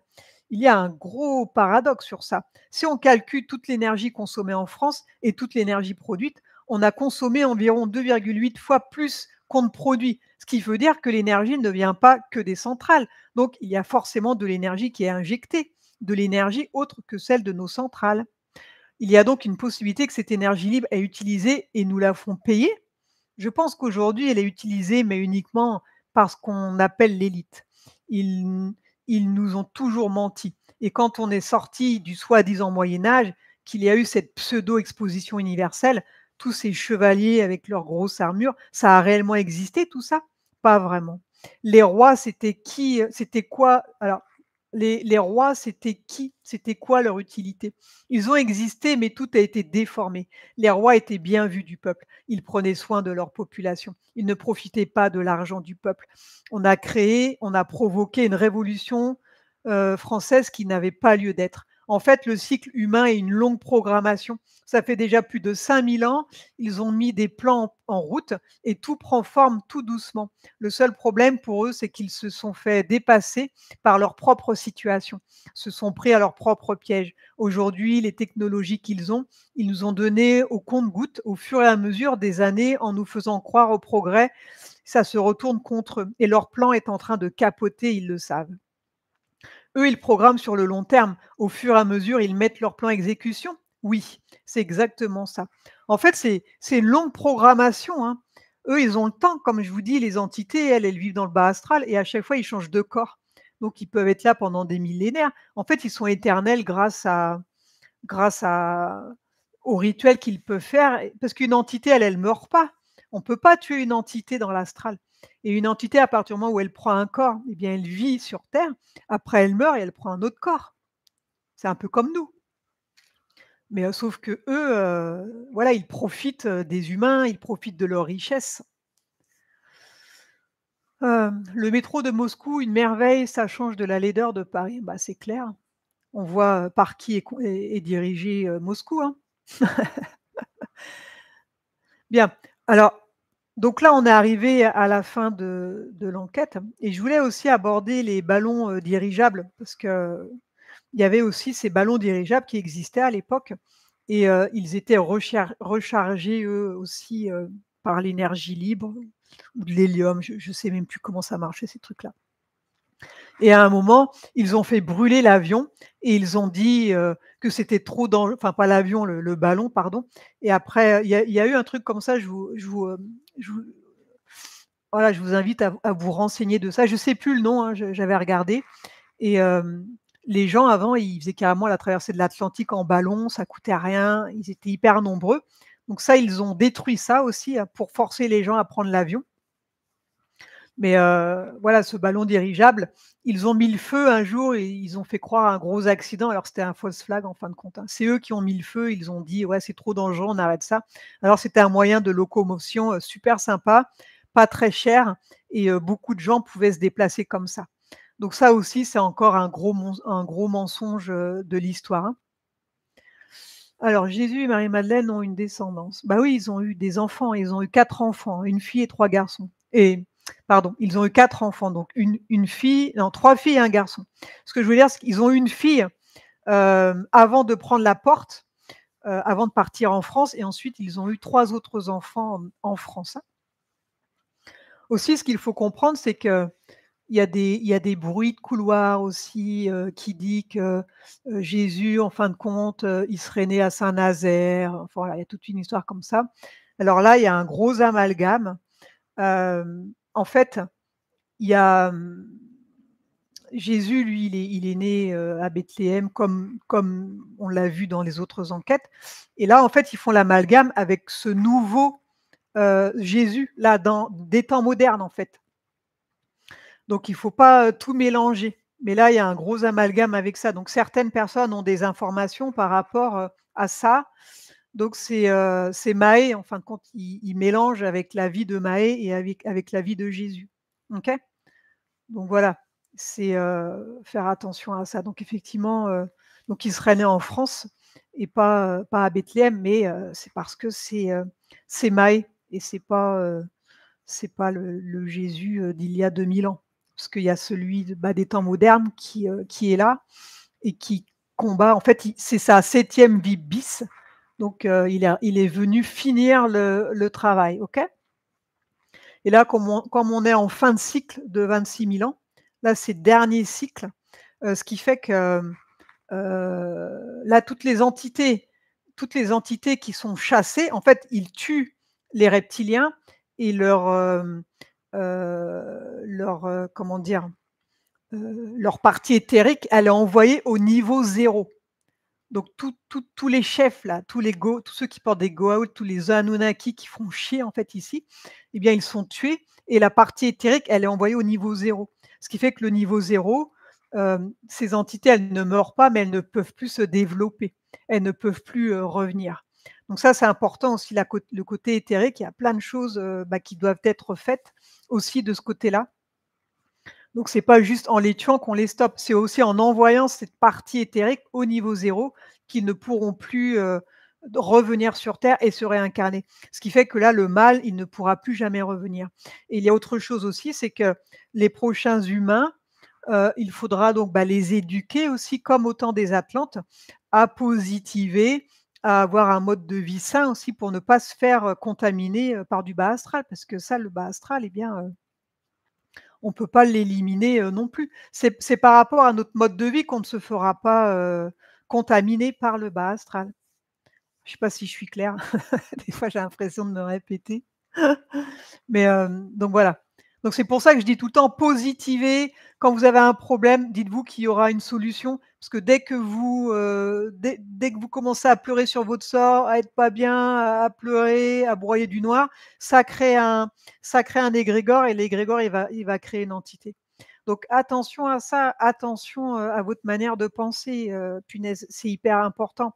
Si vous avez un gros chagrin d'amour, pleurez 1 journée, 2 journées, mais faut si on est vraiment hyper mal, c'est que là, il y a un problème, faut suivre une thérapie, là, on est en dépendance affective. Si on s'aime soi, voilà, si on se fait quitter, tant pis, 1 de perdu, 10 de retrouvé. Il y a vraiment un travail à faire là-dessus, hein. OK? Pourrais-tu nous dire qui compose les 7 armées de Maé? Je l'ai dit tout à l'heure, il y a ceux de la 9D, il y a ceux de la 5D et il y en a quelques-uns, des BRICS, dont, Poutine, hein, évidemment. Voilà, après j'ai pas en tête les noms des pays, mais en tout cas, c'est des pays des BRICS. Donc c'est les armées en fait qui œuvrent en secret, hein. OK? Rachel, est-ce que la source a prévu un déluge si les humains ne se réveillent pas? Alors, sur l'autre ligne de temps, le déluge, il était prévu en 2057, je crois. Mais là, on a changé de ligne de temps, donc sur celle-ci, normalement, il n'aura pas lieu, puisque dans 80 ans, j'ai fait une futurisation et la cabale, elle a disparu. Donc a priori, non, il y aura pas de déluge. Par contre, il va falloir éduquer les PO. Voilà, ça va être une programmation aussi à positiver et avoir un autre mode de vie. Bon, apparemment, comme, voilà, on va dire que l'humain, il est facilement programmable, hein, puisqu'on voit tout ce qui se passe, c'est des programmations. Donc il sera programmé pour faire le bien, quoi. Donc ça va changer. Il y aura ça dans les écoles, la méditation, elle sera obligatoire. Il y aura des choses, voilà, qui seront intéressantes. Comme à l'époque Atlante, on va reprendre le modèle Atlante, hein. OK? Vous verrez quand, je vous montrerai, l'enquête sur les hyperboréens. On voilà, ils nous expliquent tout leur mode de vie, comment sont disposées les maisons, comment elles sont faites, c'est super intéressant. Alors, est-ce qu'il va y avoir le flash solaire? Je sais pas, j'ai pas entendu parler de ça. Ouf, pas de déluge, éduquer les PO, les pervers narcissiques. Non, PO et PN, c'est 2 choses différentes, hein. Un PO, c'est quelqu'un qui est déconnecté de son âme. Rachel, je pense que l'on ressent du fond de soi toutes ces choses. Perso, je crois en tout ce que tu nous expliques. Il faut juste être spirituel. Bah oui, après, il faut ouvrir son esprit et c'est important, quoi. Tes messages sont très clairs, merci. Bah OK, tant mieux. Donc, hors sujet, mais pour info, en ce moment, encore de beaux quadrillages dans le ciel. Fatima de mon nanin. Alors, les eaux plasmatiques. Rachel, pouvez-vous mettre le lien des hyperboréens? Bah, elle n'est pas encore sortie, hein. Laissez-moi le temps de la faire. Il faut que je la fasse. Donc, c'est une enquête que j'ai, bah, depuis longtemps, hein. Mais bon, voilà, j'attendais que les personnes soient un peu plus ouvertes, pour pouvoir la diffuser, donc je pense que c'est bon maintenant. Un PN peut-il être un PO? Oui, bah, oui, oui, mais pas le contraire. Parce qu'un PO, c'est un portail organique. Il y a 85 de PO sur terre. Un PO, c'est quelqu'un qui est déconnecté de son âme, en fait. Mais un PN, là, il a vraiment, lui, une entité, très négative qui contrôle son corps et qui fait du mal à sa victime, hein. Mais un PO, il est pas forcément méchant. Un PO, on va facilement l'induire, mais il a pas forcément une entité, horrible en lui. OK? C'est juste qu'il est déconnecté de son âme. Pourrais-tu nous faire une enquête sur les fonds marins? C'est vraiment pas mal. Alors, un petit mot positif pour ce couple infernal, l'hélice machin, vont-ils dégager? Écoute, on a toujours vu en enquête qu'il finirait pas son mandat, donc on verra. On verra si, l'avenir nous donne raison. Te dire quand, j'en sais rien, mais bon, ce sera avant 2027, hein, a priori, puisqu'il finira pas son mandat. De toute façon, avec tous les scandales qui arrivent là, c'est sûr que j'aimerais pas être à leur place quand même, hein. Bien, bah, voilà, j'ai terminé, l'enquête, donc j'espère que ça a été clair pour vous. Hem, donc il y a eu, bah, voilà, toute l'histoire en fin de compte, c'est un énorme, mensonge, hein, depuis, le gigantisme, jusqu'à aujourd'hui, quoi. Donc c'est quand même assez riche d'informations. Donc on y croit ou on n'y croit pas, hein, chacun, prend comme il le veut. Je ne dis pas que c'est une vérité, voilà, c'est ce qu'on me transmet de la 12D. Alors, voilà, est-ce que c'est fiable ou pas? Écoutez, c'est quand encore une fois, chacun, prend ce qui lui parle. Moi, en ce qui me concerne, j'ai plus aucun doute là-dessus, hein, puisque voilà, c'est vrai que j'ai pas mal discuté moi avec Mamakia, avec Enora, donc c'est mon moi supérieur en 12D. Voilà, j'ai des informations, bah, d'autres n'ont pas, forcément, donc moi maintenant, je j'ai plus de problème avec ça. Donc j'avais le choix, soit de garder tout ça pour moi et puis, ou bien, bah, de diffuser toutes ces informations.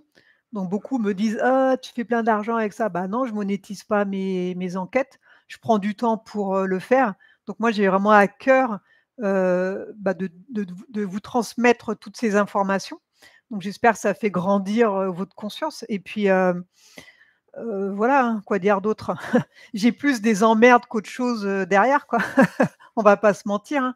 Quand je vois, le nombre d'insultes, qui pleut après chaque fois que je fais un live ou une diffusion, on se dit: «Mais, pourquoi tant de haine?» Je pense pas que les autres hypnos qui font des enquêtes pour moi, ils soient autant, insultés, quoi. Donc, ce qui m'encourage à continuer puisque plus on est insulté, bah, ça veut dire qu'en fin de compte, on touche du doigt de la vérité, que ça dérange.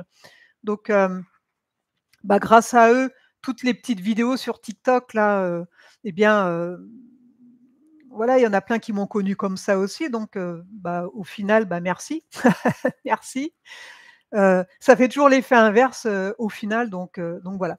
Donc moi, juste savoir que l'insulte, moi je suis totalement immunisée contre ça, donc ils peuvent, continuer à me faire passer pour une tarée, honnêtement je m'en fous. C'est plus mon entourage, que ça va déranger, mais moi personnellement, ça me glisse, dessus quoi. Donc ils peuvent continuer, moi je vais continuer à faire mes enquêtes, je vais continuer à faire mes lives, je vais continuer à parler de tout ça et bah, le but c'est de nous éduquer nous à cette potentielle, autre histoire, hein, qui est, sûrement la nôtre Et moi, je me retrouve plus dans cette histoire. J'ai plus envie de me dire que j'ai été Atlante que je descends du singe, quoi. Ça me fait plus rêver quand même, hein. Et vous verrez donc, quand on a été chez les hyperboréens, là, il y a une femme, une belle hyperboréenne qui nous guide. Je ne sais plus comment elle s'appelle. Et donc, elle nous explique tout leur mode de vie, là. Donc, moi, j'ai vraiment hâte, en fait, que la cabale, elle dégage, que les géants, ils reviennent et qu'ils refassent tous ces beaux bâtiments comme c'était avant. Ce sera vraiment le retour de la grande Tartarie. Moi, franchement, ça me fait rêver tout ça. Et puis, on aura aussi peut-être la chance d'aller chez eux aussi, hein, peut-être pas tout de suite, mais après, quand les corps ne seront plus contaminés, hein, ça va peut-être prendre 1 ou 2 générations, parce que c'est vrai que tout le monde a de l'ADN reptilien et eux, ils n'aiment pas, ils veulent pas être contaminés, quoi. Donc il y aura des nouveaux corps qui vont se faire là sur Terre, avec plus, d'ADN reptilien. Donc déjà, avec une glande pinéale opérationnelle, ce qui fait que tout le monde pourra de nouveau se connecter sur les grilles cristallines qui ont été, réparées, hein, maintenant. Comme vous savez, il y a 25 groupes qui ont réparé toutes ces grilles-là. Donc je pense que ça va être magnifique. Alors, visualisez-vous ce nouveau monde-là qui nous tend les bras. C'est important. Donc nos enfants, nos petits-enfants, auront, la chance de vivre là. Donc je dis tout le temps que, ouais, moi c'est ma dernière vie, je veux jamais revenir ici, mais bon, si dans 100 ans c'est bien, écoutez, peut-être que je reprendrai un corps et on reviendra, on verra comment c'est. Peut-être que ça vaudra le coup peut-être de revenir, de retrouver tout de suite notre âme sœur et de vivre, une belle vie, celle qu'on nous a empêché d'avoir, là, dans ces temps modernes. Alors, est-ce que vous avez des questions tous avant que je coupe? Si vous avez des choses à me dire ou des questions par rapport à tout ce qui a été vu là? Les jeunes sont malheureux, très bien, merci Maréchal, les tarés sont ceux qui manipulent. Moi aussi, je ne veux plus revenir. Avez-vous des dates du changement? Merci. Bonsoir aux modérateurs. Alors merci aux modérateurs encore, hein, parce que c'est vrai que ça demande beaucoup de travail. Merci Fatima d'être là et puis, aux autres. C'est très important de pouvoir, virer, tous les trolls là, qui font chier, tout le temps là. Si ça leur plaît pas, qu'ils aillent ailleurs, quoi. Ça, c'est des PO ou des gens qui sont payés pour venir semer le trouble. Comme d'habitude, qu'on commence à connaître la chanson maintenant. Il faut inviter le Christ dans sa vie afin de recevoir le Saint-Esprit. Alors moi, je vous conseille, voilà, de visualiser ce nouveau monde et de suivre les directives du Christ, de s'aimer soi-même, faire un travail là-dessus pour ceux qui ne s'aiment pas, parce que c'est très important, faire le bien autour de soi, être, voilà, avoir, cette cohérence. Voilà, de ce fait, eh bien, le bas astral n'arrivera pas à vous interférer. Donc ça, c'est vraiment important d'avoir ce type de mode de vie. Avoir une bonne alimentation, manger des bonnes choses pour votre corps. Donc c'est manger pour vivre et non vivre pour manger. Donc ça, c'est le côté PO là qui va s'empiffrer. Donc attention à ça. Donnez des bonnes choses à votre corps, comme ça le fait vibrer haut. Et ainsi, les cellules, ça va ralentir le vieillissement, quoi. Voilà, donc plus on mange sain et plus les cellules, elles ont des bonnes choses et moins elles vieillissent vite, quoi. Donc il y en a, il y en a un là, un taré là, qui disait que, comme quoi je ne vieillissais pas parce que je buvais de l'adrénochrome. Ouais, il y en a, ils font des vidéos là-dessus, il y a des cons qui gobent ça, quoi. Je veux dire, il y a un moment où ça dépasse tellement l'entendement, c'est tellement, débile, et ridicule que c'est, c'est affligeant, quoi. C'en est affligeant. On se dit, on se bat pour des gens comme ça, on se dit, «Waouh, le Christ, il est en train lui de suer là, de s ouais, de faire tout ce qu'il faut pour que l'humanité, en fin de compte, elle puisse, se sortir de toute cette pagaille» et puis voilà, il y a des cons qui sortent des trucs aussi énormes que ça.